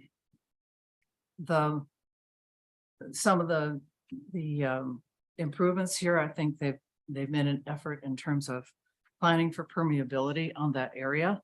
I would suggest that retaining wall be looked at and redesigned as a terrace, so that there's a little more connection and permeability and area for the creek to go. I think that would improve the look of that much better than just having lawn and a straight, basically, wall there. But that's not our purview. That's something that that can be handled in a further design effort. But I think fundamentally the square footages need to be adjusted, and that line adhered to, that 25-foot setback be adhered to, and change the configuration of the square footages to accommodate that. I don't think there should be any exceptions in that area for all of the history given for Cornet Creek. Let's see, that's all I have here. So that's where I'm at. We're gonna have a several-hour work session retreat with town council and HARC soon, like in a month. And I wanted to talk about PUD benefits, and I had wanted to talk about 300, and it wasn't time to try to reinterpret or change 300 because it's been there a long time and we're seeing problems that come from it. But I don't know if those items even made it on the agenda. I think they were trying to avoid some contentious things. So we're stuck with what we've got right now, the current PUD benefits and the current 300. Like Todd and like Angela, it's a bit of a stretch, but I'm willing to make a stretch that this is a wetlands or river riparian park, benefit that we're getting here. It's the elegant solution for this piece of land, whether it's 1 lot or 2. And I like Angela, I don't want to see the encroachment past the 25-foot setback. And the other thing, maybe because there's a lot of construction going on in my neighborhood next door to me, you have to understand, I built houses in this town for 40 years. So I was the bad guy for a long time. But some of the lots, some of the stuff next to me is being done really sloppily. So I'm worried that they're gonna go tumbling into Cornet Creek with, they're gonna wreck. I want to have some construction setback as a requirement. Right. That will be enforced and enforceable, and because some of the current subcontractors and some of the current contractors, and we have no control over who you use. You'll be lucky to get a good, excavation and concrete subcontractors. It could ruin everything that we're trying to save with your PUD. So that's probably my biggest concern now is like, how do we do something in our second hearing, our second motion, to really protect what's there that we want to keep. And I'm especially worried where your new driveway is closest to the pavement and the bridge and the river. I mean, I know there's an existing concrete wall there that's new enough that it's probably pretty well built. But I want to make sure that they don't think we can just go over here. We can just put our pickup trucks over here, or we can just dig over here because I want to try out my new digger machine. I mean, that's literally what's going on next door to me. So So do you have some specific things to add to the soil disturbance? I'm pieces of this? thinking about that when we get there. I might want to delete number 2 and have a new number 2 is the 20-30 square feet number. Okay, And I might have a new condition when we get there, Right. but we should I do the think we need- first one. Right. This is complicated. We got to do them kind of one at a time. But that's my big picture thoughts. I think that my bottom line is, I'm willing to give them the public benefit and let them put the houses together if they actually do the public benefit and keep out of the 25-foot setback. That's where I am. I think that sums it up pretty well. Only thing I would say, the 25-foot setback, obviously the building, but I can have a problem with those porches, patio area on lot B that kind of that one that's fully in the 25-foot. Yeah. That's not a building, but that's a hard surface. I don't really like that. But other than that. Yeah, if it's going to fully protect the wetland, the open soil ability to saturate, it cannot be permeable. It's got to have. a degree of- Decking or something. Must be. that allows for drainage. Must be permeable, sorry. Permeable. Yeah, must be permeable, must have the ability to absorb moisture. And that can be done in a lot of different ways, and concrete is not one of them. Do you agree with that? Unless it's permeable concrete, Yeah. which is possible. I kind of see the 25-foot setback as not only kind of protecting the river, wetlands, whatever you want to call it, but it's also protecting the home. And whether it's your home or the next owner's home, and if things change, and as we talked about, things over time start to encroach more, I would like not to see any sort of permanent structure, you know, the driveways, obviously, but and the 25%, whether it's permeable or not. But I mean, I would, if anyone else is fine with the permeable, I'm not gonna fight you on that, but that's fine. Lisa? I agree with the permeable. The thing that I keep kind of going back to is that we're not dealing with traditional wetland.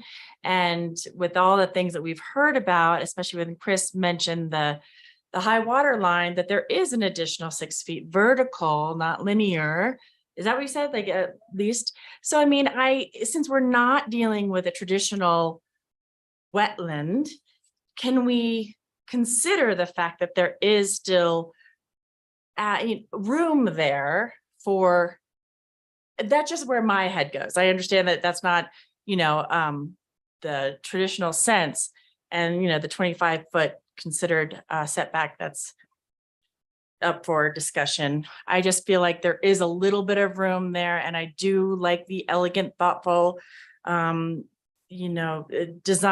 that the applicants have brought, and they understand the risk. Obviously, that's not the next homeowners. But I do think that we're dealing with a very gray area because it's not traditional wetland. So it is something to be considered, that there is a lot of room above the high water line that we've traditionally seen. That's what I kind of keep going back to. Thank you. So, straw poll maybe, among the 5 voting commissioners here, since we're all here, how many people want them to take the building, not the walkway, talk about the walkway next, the building completely out of the 25-foot zone? All right, that's a majority. And now let's go back to the walkway. Does Patios. the patios, how do we feel about the patios? I think if we did a continuance and said, deal with that in a different way. Show us what is permeable, or remove that entirely from the, and make their public spaces or their private spaces out of the 25-foot setback.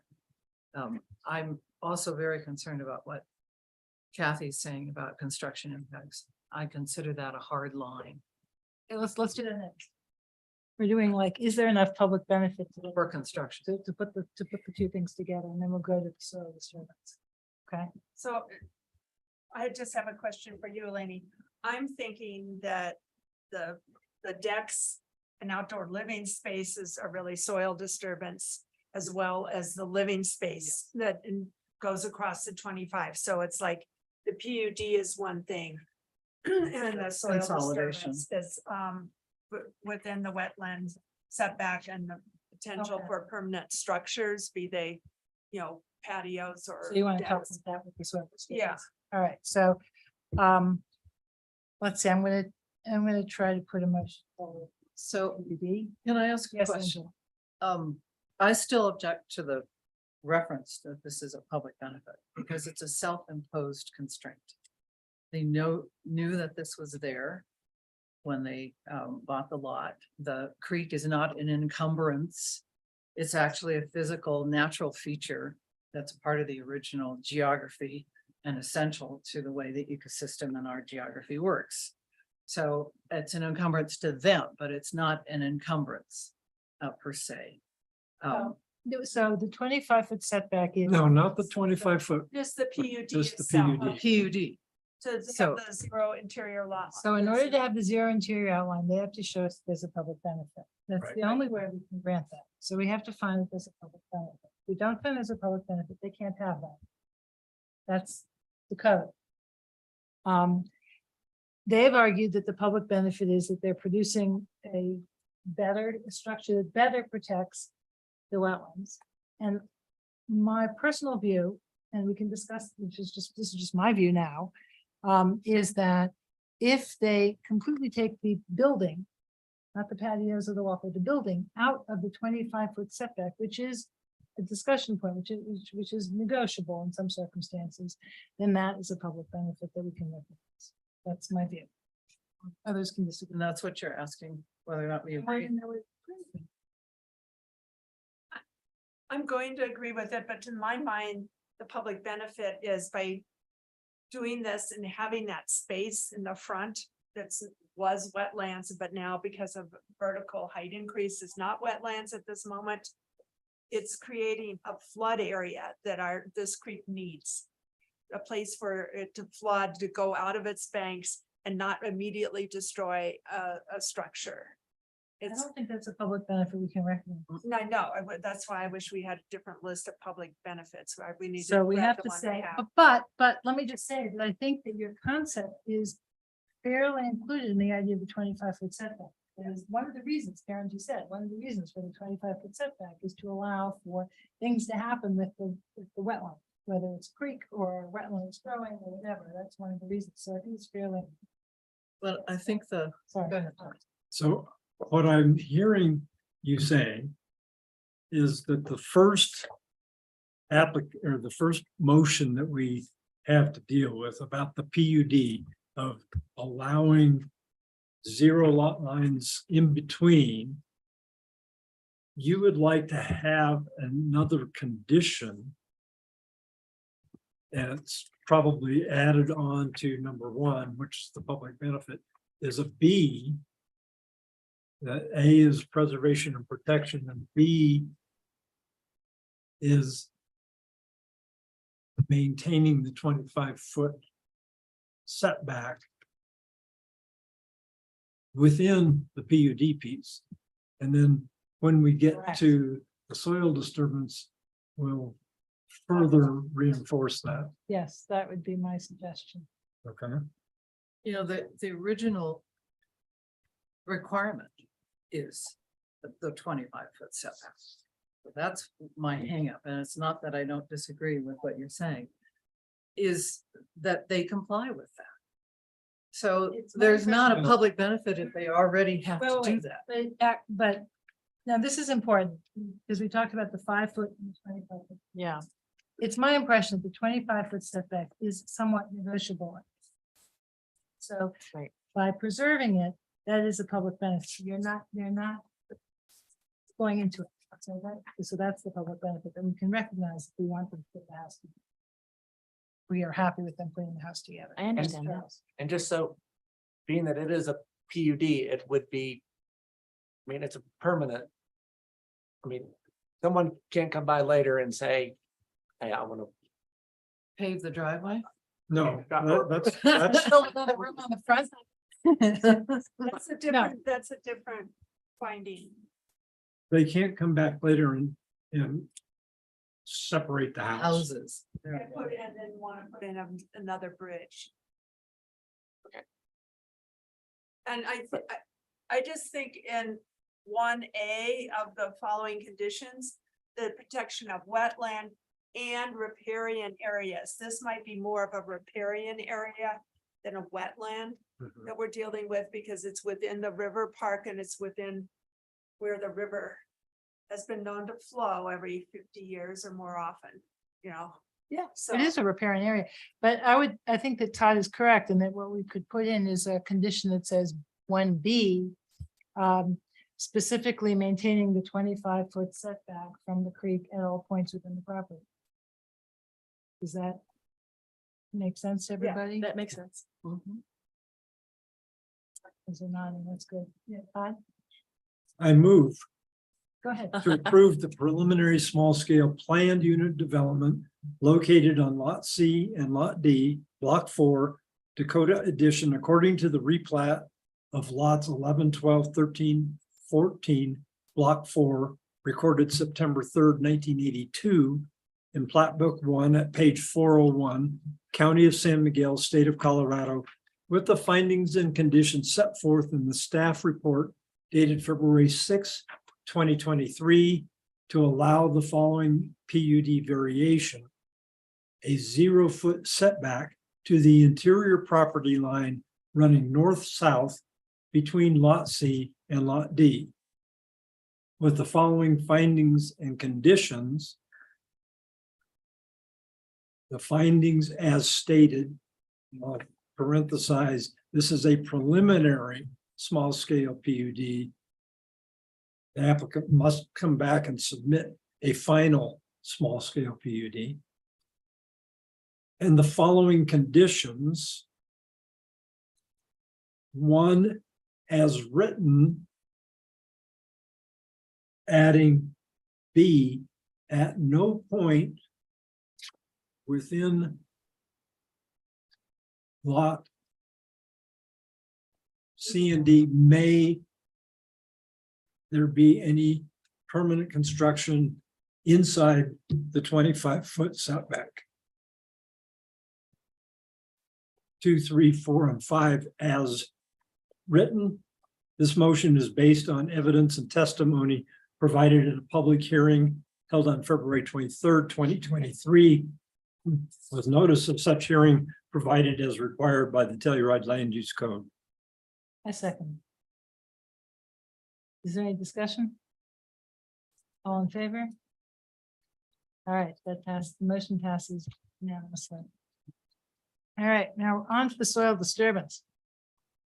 All right, so on the soil disturbance, we have a couple things. We have Kathy's concern about the construction, and we have the discussion about the nature of the patios and decks and so on.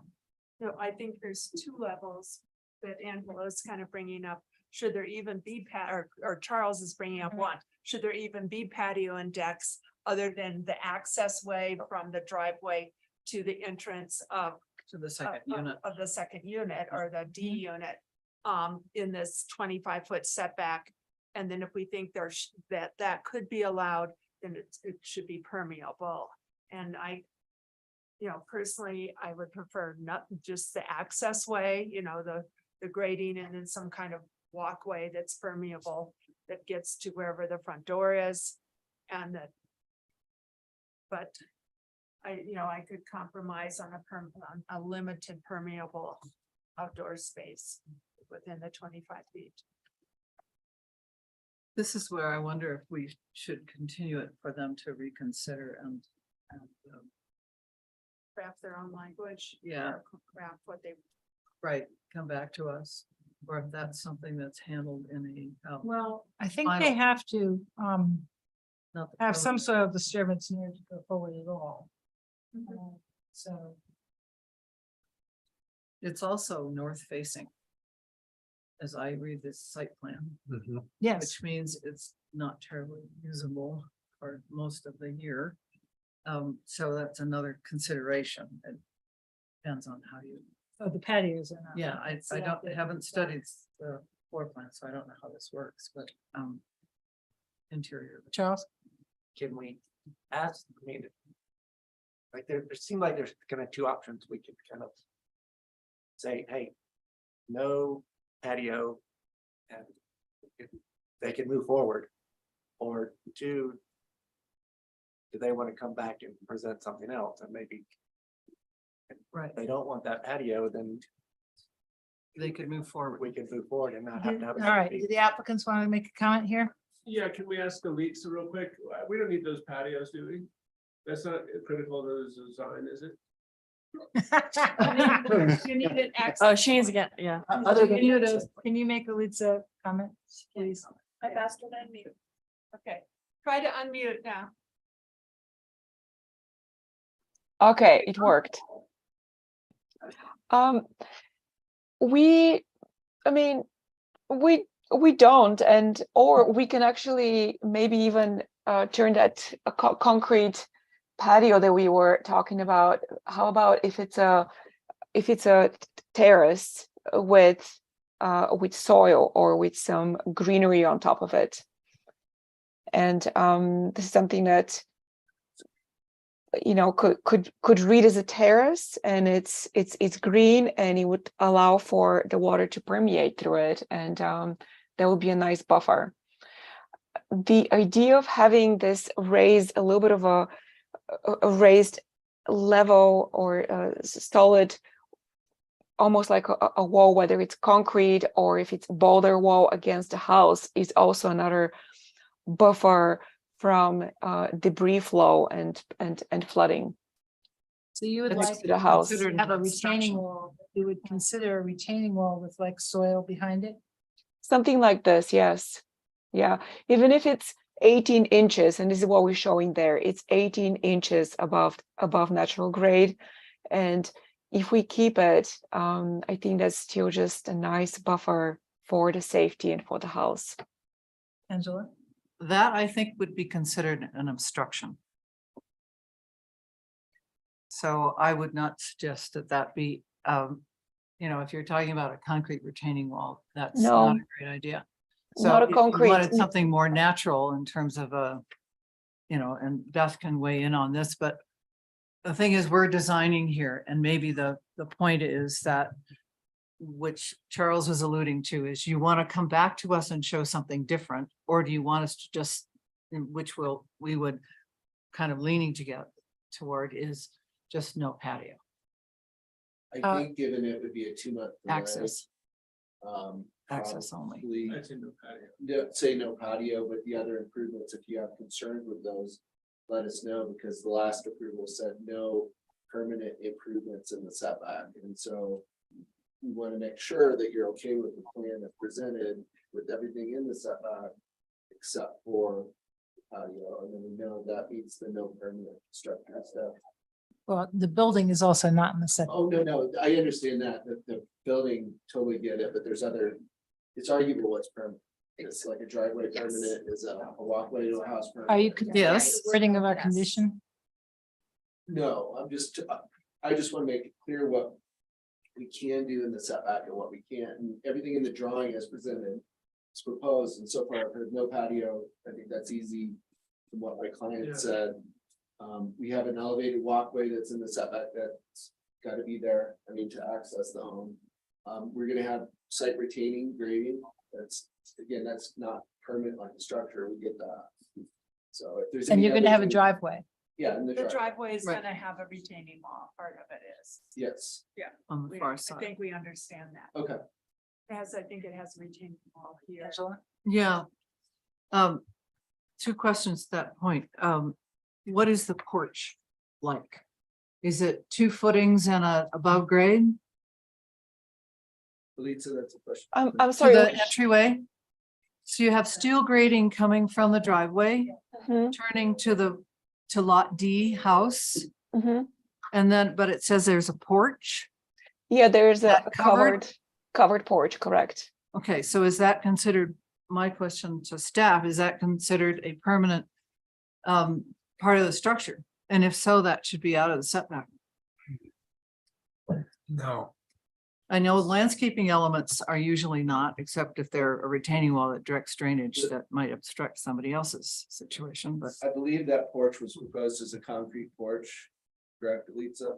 That is proposed as a covered concrete porch.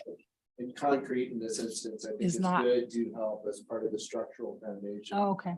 to help push the house. see. away. I mean, it's not a building, it's not an enclosed building, but it's concrete, raised concrete there, so. So. well, our I think- definition in the code is exterior wall. So. So then that's- we have to the deal porch isn't- separately. We have to deal separately with the questions of the porch and the patio. and Yeah. so on. All right. How do we feel? Is that about- right, Phil? Can you give us a thumbs up or down or wrong? I thought landscape elements were considered non-permanent, They are. They are. but if it's a porch, it's part of the house.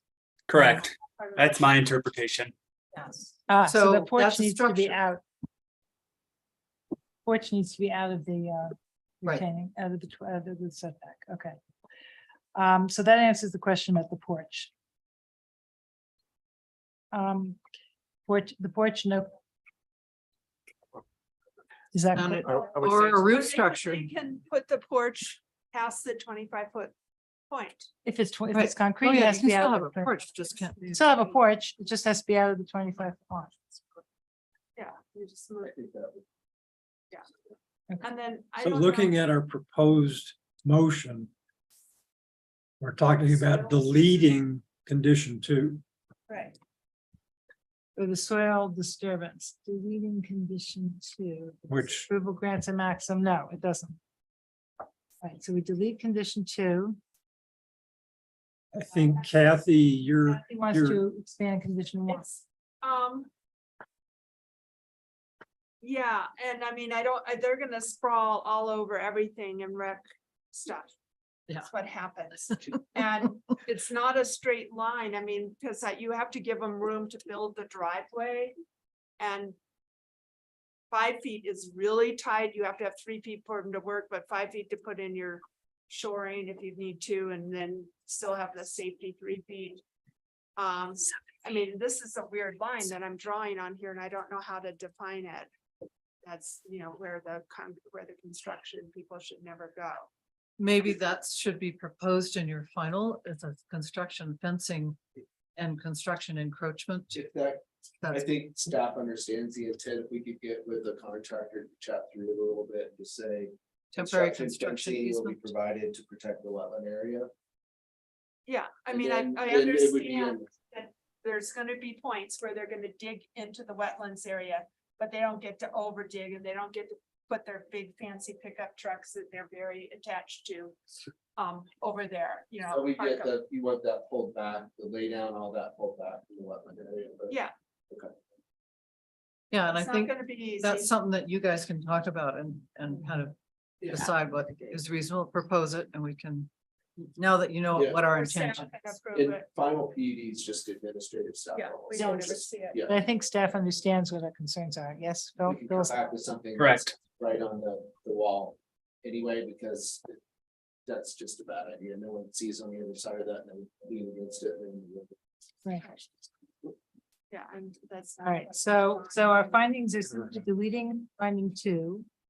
A motion is simply deleting finding 2, but we're not changing 1. That's going to be worked out at the administrative level based on our intent in our discussion. Is there anything else that we want to do before we have this next? Well, we do have 4 conditions. Yeah, but one's going away, so we'll have 2 is going, number 2 is going away, so one of the conditions. Any soil disturbance In no event, that would stay, This number one is- would stay. Yes. Yeah.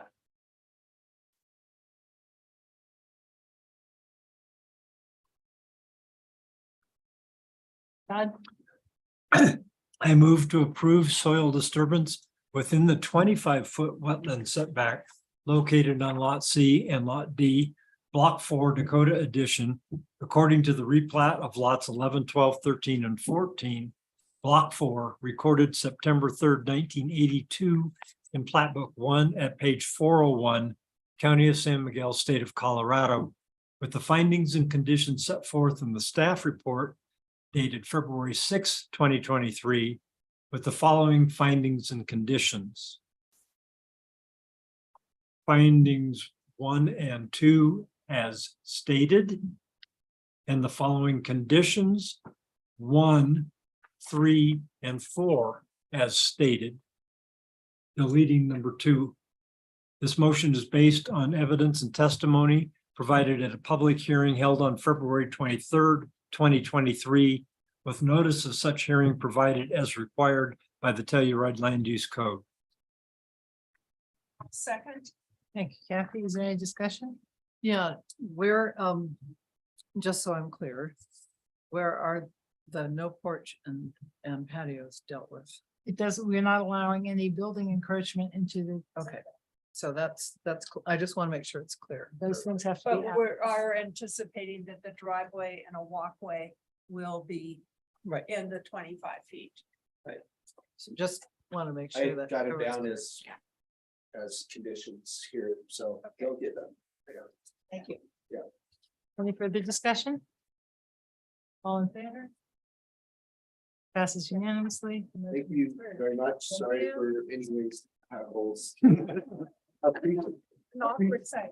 And I appreciate the comments on citizen petition 300. It's time that we start with that. Because it's caused so much problems out there. It's good. I understand it. I get it. But to not get into that and really roll your sleeves up is really, it's kind of it should be done. And Yes. opening up the PUD process for more benefits, hallelujah, that's all great stuff. So I really appreciate all the code amendments on the Hark side for the efficiencies. That's awesome changes for efficiency overall. So thank you. And I also want to say, we weren't trying to give you false choices. This is kind of our discovery process. Once we discovered it was 2 lots. Our first thing was, like, well, what do we do? And all the neighbors have bridges and stuff, like all the neighbors have bridges. So we weren't like just scare them with a bridge. No, we actually kind of went through this process ourselves of how to come up with the best solution. So I didn't want you to think that we were just like throwing something horrible at you so that you would like something better. It was Thank you actually for the our process of clarification. discovery. Thank you. All right, we'll take a 2-3 minute break. To allow for whatever you want. Yeah, finish your dinner. If anyone would like some chocolate.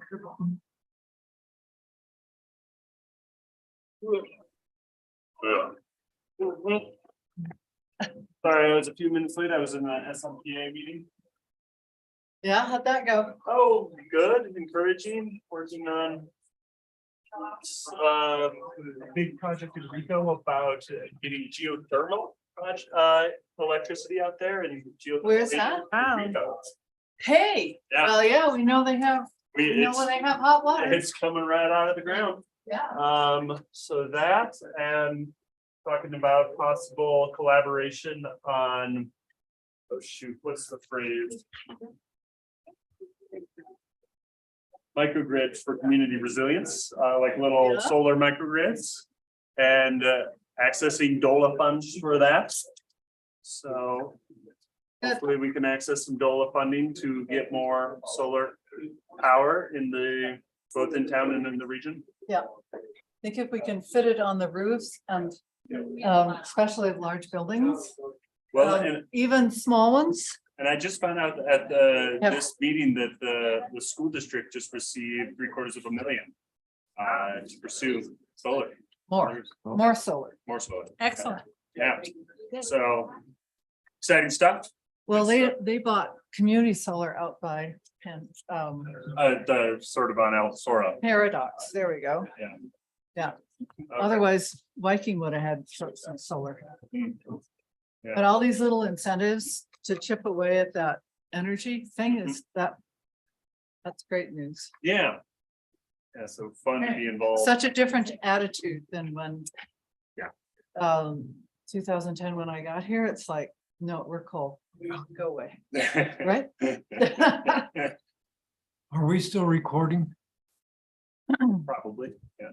It's not an agenda item. Thanks.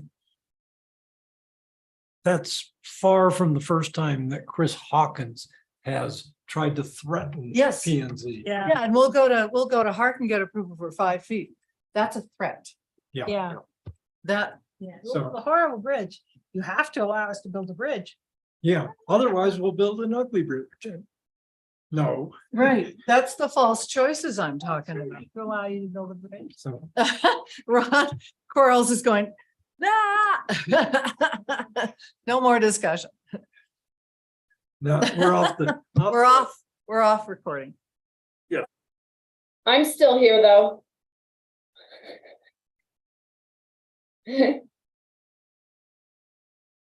I'm just kidding. Back? Yeah. All right, Piper, are we recording? All right, we're resuming our meeting. Next. Our next project is 557 West Columbia. This is a small scale subdivision extension request.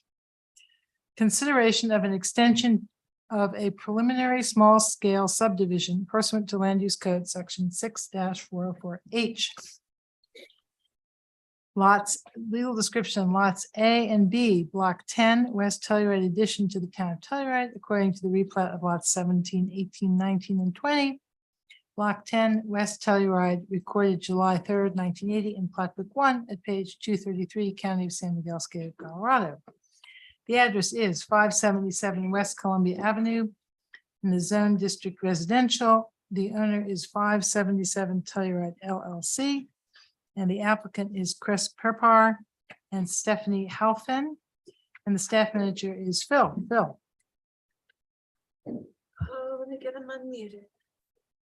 You can unmute yourself, Phil. Great. Thank you, everybody. This is my last case for you today. Not a joke. No, but I bet you're relieved. This is an application for a subdivision extension. It was originally approved by Planning Commission on April 28th, 2022. And it all boils down to they can't record the final subdivision documents without getting approval for demolition and new construction from HARC. We cannot approve a relocated lot line that would run through an existing building, which is what the approved plat would do.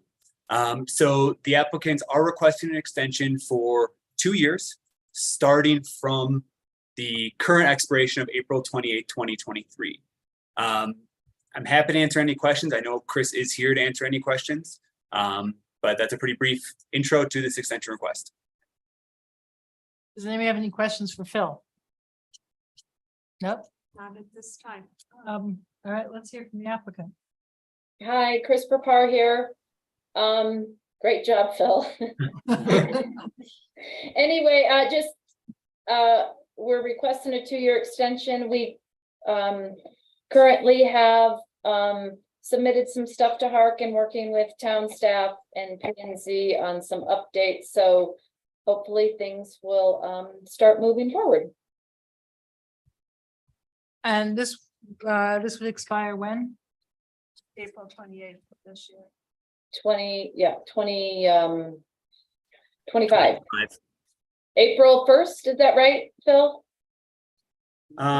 It says April 28th, 2025. So Oh, okay. 2 years from the existing expiration. Yep. I did have one other thing to say. We did get a public comment pretty late today about this. I am going just to read it into the record and then sort of discuss it. It does state, I'm opposed to the development that is being proposed. The site is uphill from my unit, will block views facing east. and it will change the character. The subdivision Telluride that is at that location is unacceptable to me. Please consider my comments when discussing this proposal. So I called the citizen and discussed these comments with them to let them know that we're not really reviewing any development. We're not reviewing any increases in height. So they understood the comments might have been a little off base, but they did still want them included in the record. Can you please forward those to us? Yes, absolutely. Thank you. Is that comment now part of the record, Phil? Well, I will forward the email that I received to Piper, but then it will be Okay. part of the record, yes. Great. I'll put it with all of the documents from this meeting. Is there any other public comment, Piper? No. All right, so seeing none, let's go to Todd. Chris, I understand an extension, but why 2 years from this? I mean, normally it's 1 actually year and now went in, you're we asking went it to in- be 3. Well, because we were so close to submitting, so when we went back in for the extension, I mean, it does 2 years, kind of sounds a bit silly right now because Harp's catching up. Yes. So, but again, because of the difficulty of this lot and the wetlands and, you know, now we have the neighboring, I would just appreciate just a 2-year. I don't think it needs a, you know, a 3-year extension by any means. Again, when we submitted back for the extension, it was because everything was so backlogged.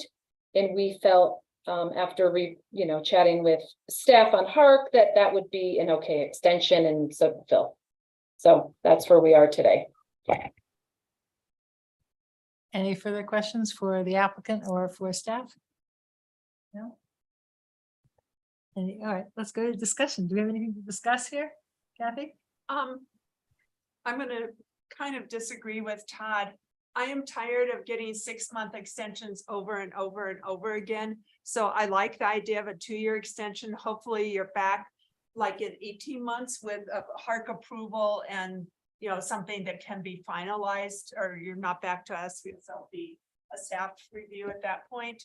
And I also feel this is the first extension that I think, and it's a fairly new thing. I'm more frustrated about projects that went through the review process in the 90s and are still getting built because circumstances have changed. I don't feel like circumstances have changed since we did this approval. So I'm very comfortable with a 2-year extension. And I don't want to waste staff time and the applicant's time every 6 months to renew an extension in our time. Yeah, I mean, I understand where Kathy's coming from. 6 months does seem short. But it does, in the case of big projects, especially, give us a chance to have another go at something if something has changed. Or we just, you know, don't feel that it fits somehow with changed conditions or whatever. So I'm good with a year.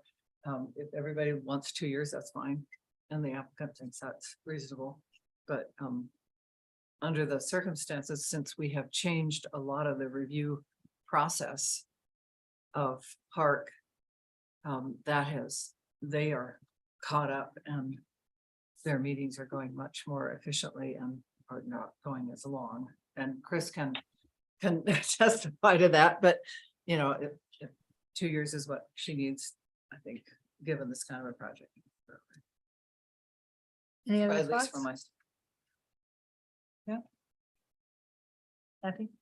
I move to approve an extension of the preliminary small scale subdivision approvals at 577 West Columbia Avenue to expire on April 28th, 2025, based on information within the staff memo of record dated February 10th, 2023.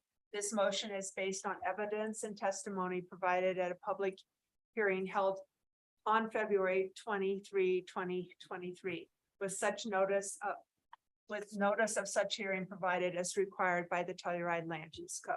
Second. Any discussion? No, all in favor? That's unanimous. The motion passes. All right. So, Thank you. Thank you. have a Chris. good night. You. Thanks, Chris. Thanks for waiting. Thank you, Phil, for all your project here now. Yes, Kathy. I have something in staff and board discussion. I'm actually. Oh, wait. First we have work session. Oh, well, that's right. We do have that. God, sorry. Well, So You we're thought not, we were done already. Sorry. no chit chat yet. Okay. All right, we're now moving on to a work session on land use code amendments. This is a work session to discuss options to amend land use code Article 6. Temporary uses and structures for additional dining on private property. And Ron is going to talk to us about this one. There we are. So I'm going to share my screen if I can find it here. That's a nice screen. Those That's are the one I interesting. tried. Let me stop sharing that Yeah. one. Wrong screen. Yeah. Oh, he'll work on it. Here it is. Okay. Yes. So, like Phil, this is my last item tonight as well. Temporary uses. What happened? Where'd it go? We still see it. No. Do you? Yeah. Yeah, but we're seeing the Oh. thing with all the extra I slides. see your whole screen. We see your whole computer screen, including Okay. all your stuff all around it. Weird. Okay. There. Sorry about that. Temporary uses and structures. It's one of the few development applications that actually goes to the town council and not to HARC, and not to P and Z. And basically, it's land uses and structures which are intended to be a temporary or constructed for non-permanent basis for again, a temporary period permitted upon the approval and review of the town council. Criteria, pretty specific, talks about impacts, compatibility, neighborhood character, duration of the use, the underlying zoning district intent, and the relation and conditions and character changes in the area. And then finally, how it affects public health, safety, and welfare. So criteria, the HARC is not a part of this review application, nor is the Planning and Zoning Commission. Town council may refer development applications for the temporary uses and structures to HARC for comments and recommendations, but it is not something that's required. It's something that if they feel like they need the advice of HARC, then they'll ask for it. Duration by the code, temporary uses are allowed for no more than 180 days. You can ask for one extension for another 180 days, which is basically a 1-year period. A few years back, I think it was 2018, Town Council modified the land use code to allow for public facility uses, the uses of temporary structures for a period of 3 years with an extension of any time period that satisfies the public service function. I have a picture of the structure that was erected for the medical center. It's in place for a period of, I believe, 10 years is what the town council granted, subject to them finding a new site. Going back to the pandemic, this photograph. Oh, please, never again. Yeah. Please, Are we done? spare us. So if you remember, in 2020, there were some emergency measures that were adopted by town council to allow for expanded opportunities for dining, outdoor uses because of some of the indoor capacity limits that were put into place. That's when some of these uses initiated. We now have the parklets that are something that have become anticipated each summer season. We have a process that's put in place for that.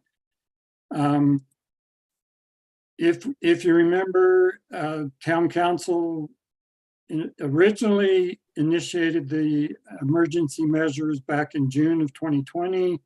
They did it in October of 2020, and then in March again, and then October of 2021, and then in March again.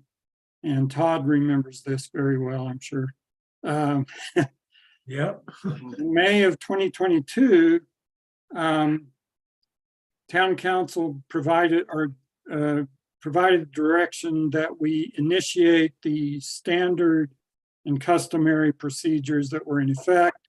So these temporary uses that were erected during the pandemic, they asked for approvals through our temporary uses and structure ordinance. Council approved the first request in May of 2022, and then in November of 2022, an extension for another 180 days was granted until May of 2023. At the last town council meeting where this was discussed, town council requested that staff take a look at the land use code, determine if there was a way that we could permit some of these uses for longer periods and without having to go back to the town council for these numerous approvals. What we're talking about is basically 5 existing temporary uses and structures that were put into place. They're primarily located within the commercial core.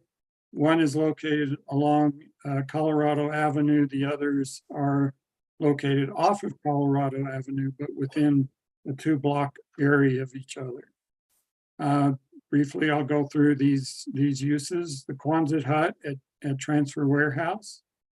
That's anticipated for removal for the next summer season for the rehabilitation of the transfer warehouse that will begin. A yurt that was installed at the rear of the property at 221 South Oak, or the 221 South Oak Bistro. That also is anticipated for removal for this summer season in anticipation of a construction of a permanent structure at the rear portion of this lot. The shelter structure that I'm sure you're familiar with at La Cocina de Luz, it also is anticipated for removal for the next summer season. The owner has indicated that they prefer to have outdoor dining, so they will likely remove this or not ask for any extensions, but remove this structure for the outdoor dining during the summer season.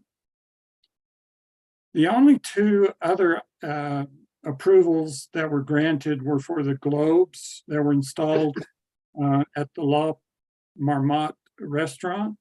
Those are 4 globes. And in 2 greenhouse structures at the Smuggler Union Brewery. We anticipate that these will return next winter, but we are not anticipating the use of these for the summer season. We will be discussing with Josh Klein, who kind of manages both of these properties, what his plans are during the summer. I know the globes at the La Marmotte were not really used during the summer last year. So we're going to try to encourage that these structures be removed. And if they do want to come back during the winter of next year, then they go through this process. The greenhouses were removed last summer for the outdoor dining that occurs at the Smuggler Union.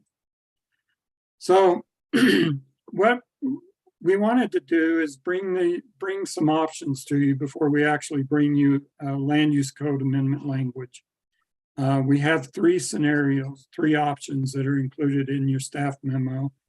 The first option would allow the town council to approve temporary structures for a maximum of 180 days per calendar year, but it would give the approval for 3 consecutive years with the possibility of an extension for 3 additional consecutive years.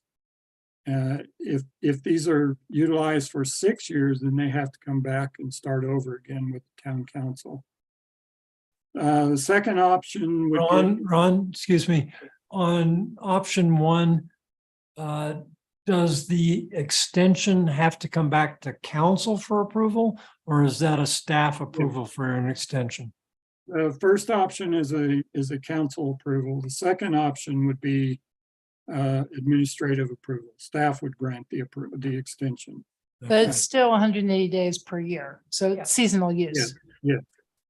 And it would only be, staff would grant an approval for up to 180 days for the 3 subsequent calendar years. So it would, rather than 6 years, we're looking at 4 years for the temporary structures before they have to come back to town council. The final option, or the third option, is town council can grant temporary structures for no more than 3 or 180 days per calendar year for 3 consecutive years. And there's no extensions, but they can come back to the town council after the initial 3 years and make another request. This third option, we presented this to Hark last week, and this third option was their preference. They saw it as something that's more easily managed, and I think staff agrees with that. But just wanted to present these 3 options for your consideration. Another issue that Hark raised was during these 3 consecutive years, there needs to be a process in place to ensure that they're making the same, or they're not bringing back something that's different from the original approval that was granted by the town council. You mean in terms of the architecture of the structures? The structures. Got it. The structures design? and what was approved. Same, they have to do the same thing for 3 years. Yeah. If they do something different or propose something different from the original approval, then they'd have to go back to town council. And All with right. that, open it up for your comments and your Questions, Angela? Yeah, I had a question. 180 days, if my math is right, is 6 months. But it's not regulated to which season this applies to, right? Most of what you showed us was a winter application. That's what we anticipate, but Okay, if there are summer seasonal uses and structures, then then that, it's more of a parklet then, right? Air conditioned yurts. Yeah. Kathy. Are those tents like Rustico has and Smuggler usually has in the summer, and some other people have had tents erratically, and they kind of go up and stay up for 6 months? Are those structures, or because they're tents, are they not structures? we've typically not considered them to apply the temporary uses and structure. Okay, so they just can come up and go down at will and do whatever they want. In the past, that's true. Okay, I don't have any problem with that. I just wanted to know if this was going to also apply to all of those tents. But No. yeah, I always thought the tents were fine. I don't think we need to legislate on them, but I want to make sure that somehow they're different than the bubbles and the greenhouses and the yurts. Yeah, there's a whole barrage of Well, there's a hanging whole- flowers, so. Yeah, but, and this is now probably pushing 12 or 15 years ago, but there was a tent put up on what is Mhm. the Hotel site. the hotel site, Mhm. parking lot. And that one had to be permitted as a temporary structure. But it was for special events. Yeah. Yeah, But they didn't own that, right? Or was it the owners who went to that? it wasn't the owners of the property. It was, yeah. I think these are the owners of the property. If you can. Yeah, apply. so we're getting into weeds that you probably don't need to have us being That's an interesting. pulling at, but Well, we need to think about, I mean, you guys can talk with Kevin or whatever and see, but we have a lot of history of tents that go up every year. And do we want to subject them to this and, or not? We could probably craft the language more specifically to address these kind of structures rather than, and Not. Any other But that's on comments? gondola. Yeah, that's on property, national that's park, on- or national, yeah. That's on, Okay. Charles? not village. I would just, I mean, not that you bring up the Rustico, I don't see a real big difference between Rustico's tents and the yurt. Yeah, they have Two type one, sides. I mean, they both They have have sides and they're, Yeah, that's Canvas, why I was so- asking. Yeah. I guess my concern would be if we're letting Rustico not have to have a, And everybody have to. everyone else. Yes. And then what Out of happens when fairness. someone else says, Mhm. Rustico did it, why can't I do it? I mean, Right. where's the, Yeah. Or think about Smuggler. They have a tent almost every summer, I believe, on that patio, Well, they have a shade. the shade, yeah. Mhm. Yeah. So they have that. No walls. It And doesn't then, have a side, it doesn't have sides. yeah, that's true. So That's somebody right. needs to sit down. And think so does about La Marmont. They actually put a tent up on the patio. And they Both do sides. actually use the globes. They put shades on it and they were useful when it rained, but I'm not here to argue that. Yeah, Otherwise, they're a sauna. yeah, exactly. That's right. That's right. Well, we need to figure out the tent part, whether, and, We if can it's do a that. simple thing, then, I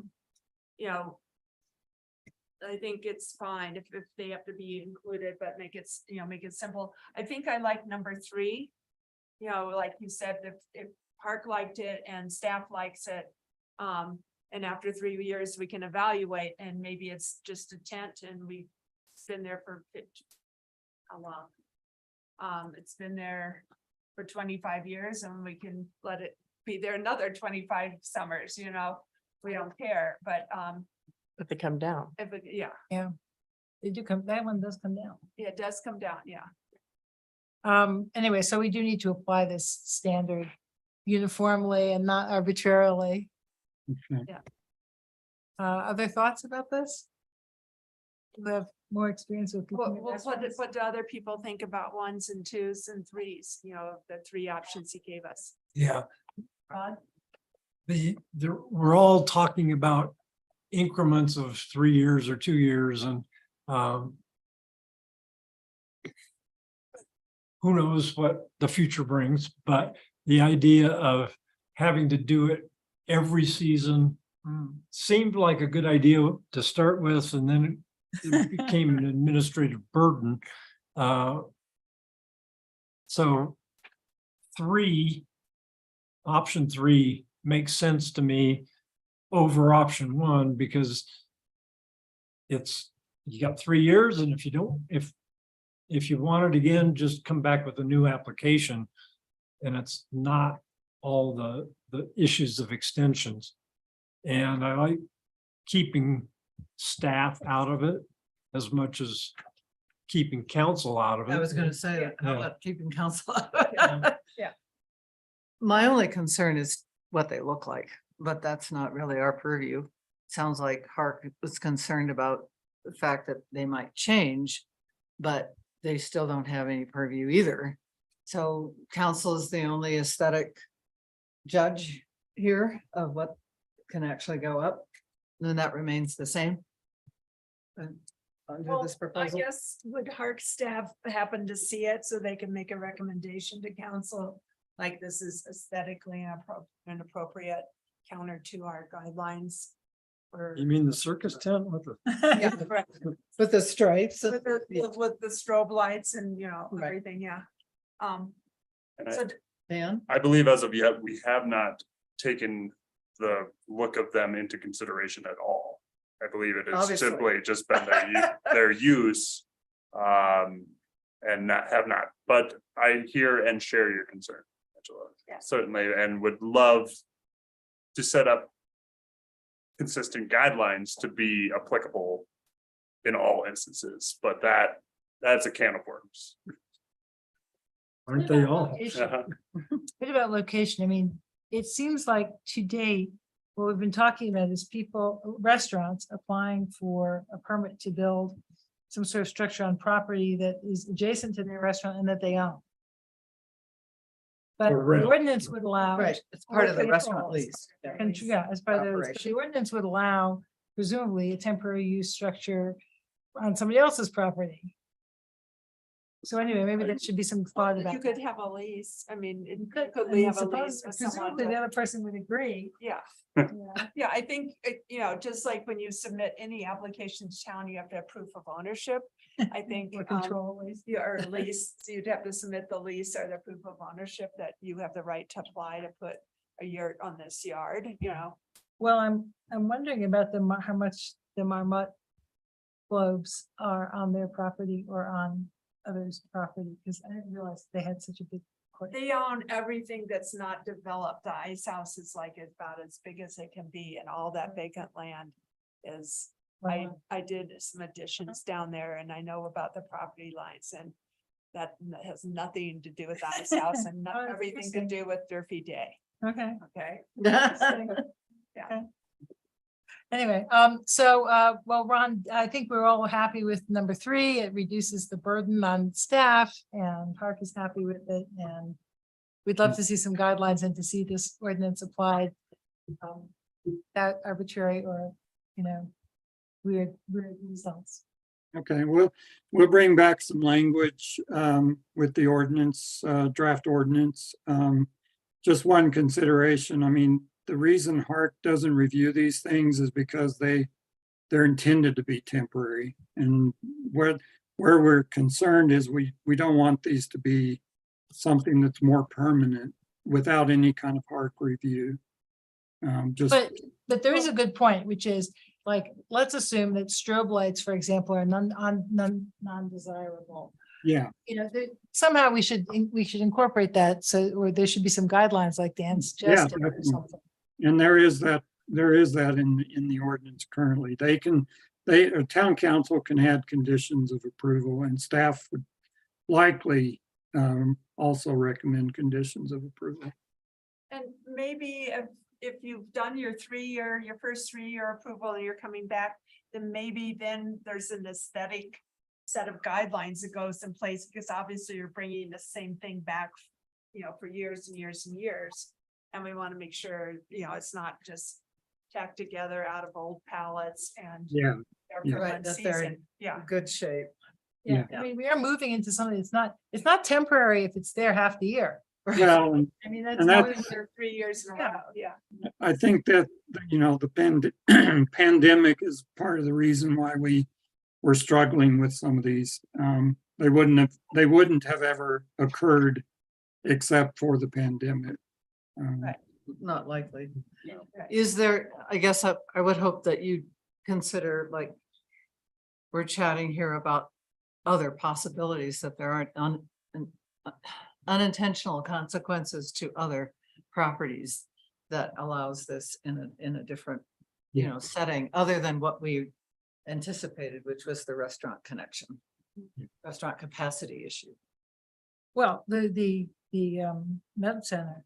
Put up a temporary Yes, structure. they did. And that's basically lack of office space. That doesn't come down. capacity, so- Yeah, that's not coming down, and it probably was not reviewed by Hark.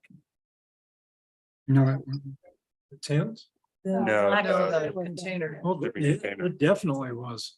Oh, it was? It was, yeah. was it by heart? No, it Yeah. wasn't. Yeah, it's probably, Hark can be more liberal than we sometimes let them think of them being, so, we need to. I think it's pretty cool structure. Yeah, it's a great structure, actually, so, okay, well, you've got our direction, right, so. Yes, thank you. All right, Yeah. thank you, Ron. Are we on to board and staff discussion? Kathy, wait, is there anything the staff would like to raise at this point first? I'll let them go first. No. No, okay. This might be more of an ask to Dan, our town council liaison. I find it really annoying that the cleaners come with their vacuum cleaners in the middle of our meeting. And I'm sure they occasionally do that to Hark. I don't know how often, but you know, one Wednesday a month and one Thursday a month, could the cleaners not come? You know, during our meeting, it was really bad. I happened to sit right Distraction, where yeah. I hear the most noise.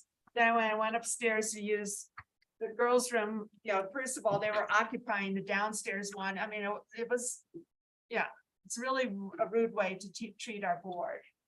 So I think that needs to be rescheduled at a different time. I'll pass that along. Yeah, it's not a big deal. I mean, it's kind of annoying when it happens, especially when we're having an intense hearing and you're trying to pay attention and be respectful, and then there's this people throwing bags of trash around and you're like, oh my God. We were Does never anybody like- have any other comments to pass on to Dan? I would like to talk about code enforcement. There's this, you know, my street could not get plowed on Wednesday during the blizzard because there were 2 pickup trucks parked where the plow was trying to plow, and the plow had to go like this around them.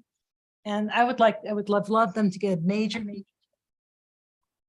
Let's be They- the careful there citations before have we picked start up. talking about clearing sidewalks. Yeah, yeah, Yeah. I clear my sidewalk. yeah. Well, Everywhere else, they're getting actually- tickets for some reason, so.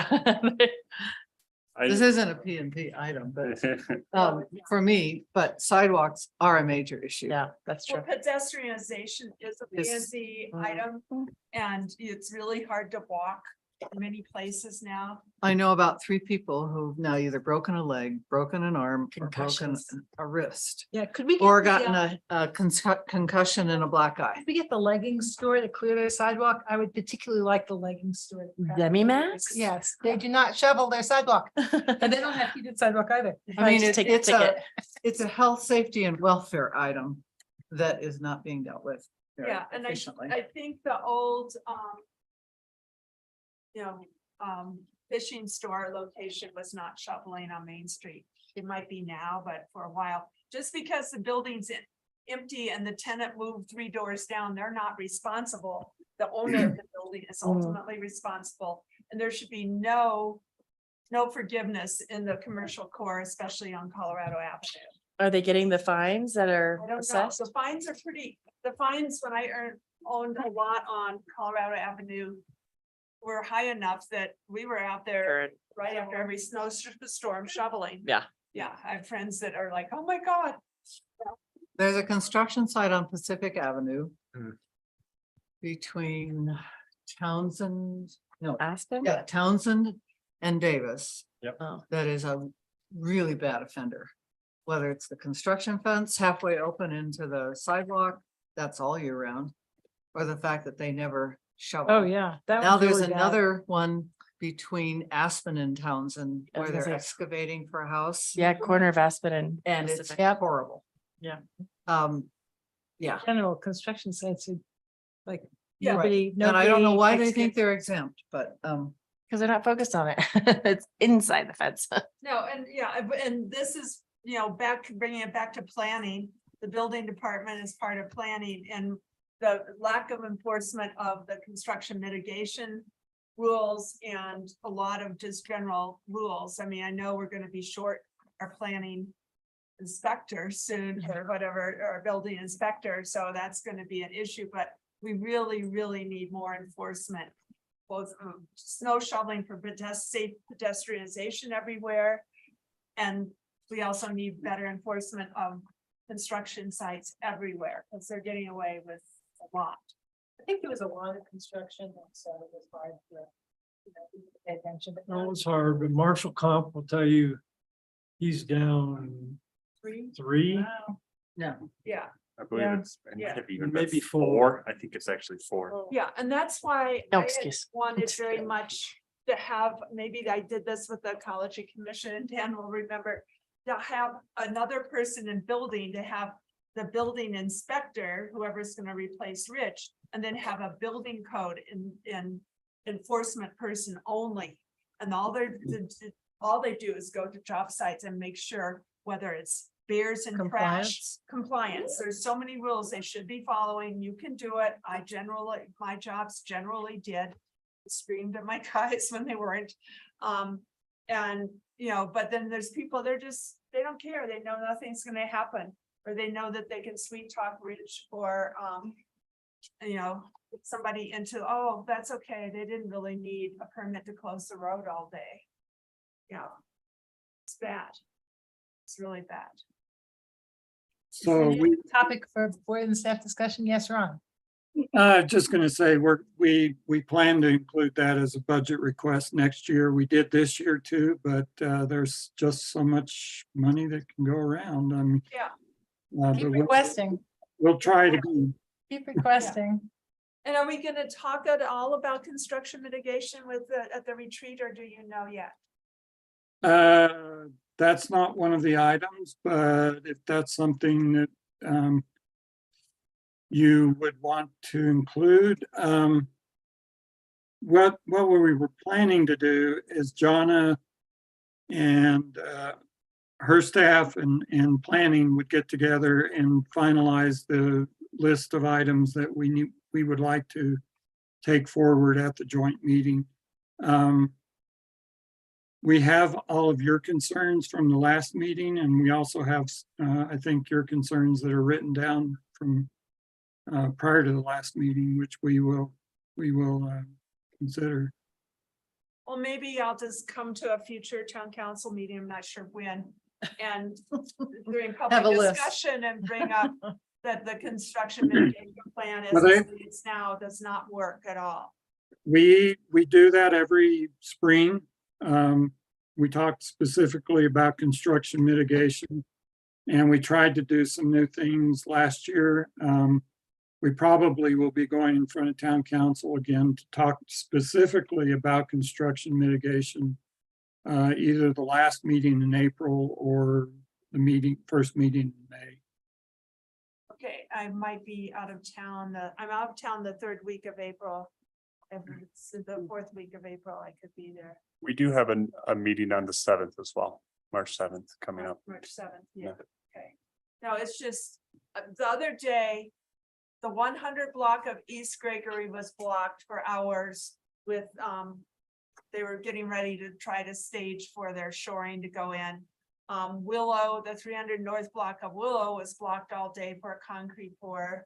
The alley is basically dysfunctional because the alley heat only works on one travel track and not on both, and it doesn't come all the way up to Gregory from Galena. And Spruce, the 300 block of North Spruce was rather slippery. It hadn't really melted out. And it was not, I don't think it was, maybe it was a trash truck day, maybe it was a week ago. And, you know, if you wanted to go down the hill and then the people next to me think that they can just park their cars in the middle of the road so they don't have to walk to their job site because there's no on-site parking. They hadn't shoveled the snow. And so we were like stuck. If the ambulance needed to come, it wasn't gonna get there. And everybody's just getting started. All these projects are at the foundation stage, or if that, and this is gonna be years of work. And they need to talk. They need to be forced to talk to each other so that there's multiple routes out. I mean, my area is a little more landlocked with one lane streets and lack of streets and alleys, but it's amazing. You can't just duck down to Colorado Avenue and move, you know, and blocks away from that. So it was, you know, you couldn't even walk. They were parked in such a way you couldn't even walk past them. Between the banks of snow and the equipment, you couldn't walk. And I now stand there and say, you can't idle your truck. And I know what types of equipment need to idle to do their job. So I'm not telling a concrete mixer or the pump truck to turn off their engine. I'm telling just, you know, your average Ram Charger pickup truck to turn off their engine. And they go, oh, okay, we'll do that. And I go, okay, and I'm just gonna stand here till you do it. And then they have to stop what they're doing and do it. They don't want me to stand there and glare at them and start to call the cops. But it's really bad. And we we need to have this discussion as a community. I think you'll hear from people, not just in my neighborhood, but everywhere. Well, thank Right. you. Any other thoughts that people would like to contribute to this discussion or anything else? No? All right, it is 8:38 and I adjourn this meeting by unanimous consent. Thank you all very much. Thank you. Thank you. Thanks, guys. Have a great night. Thank you, Yes, guys. night. Thanks. The Army surplus store sells these little things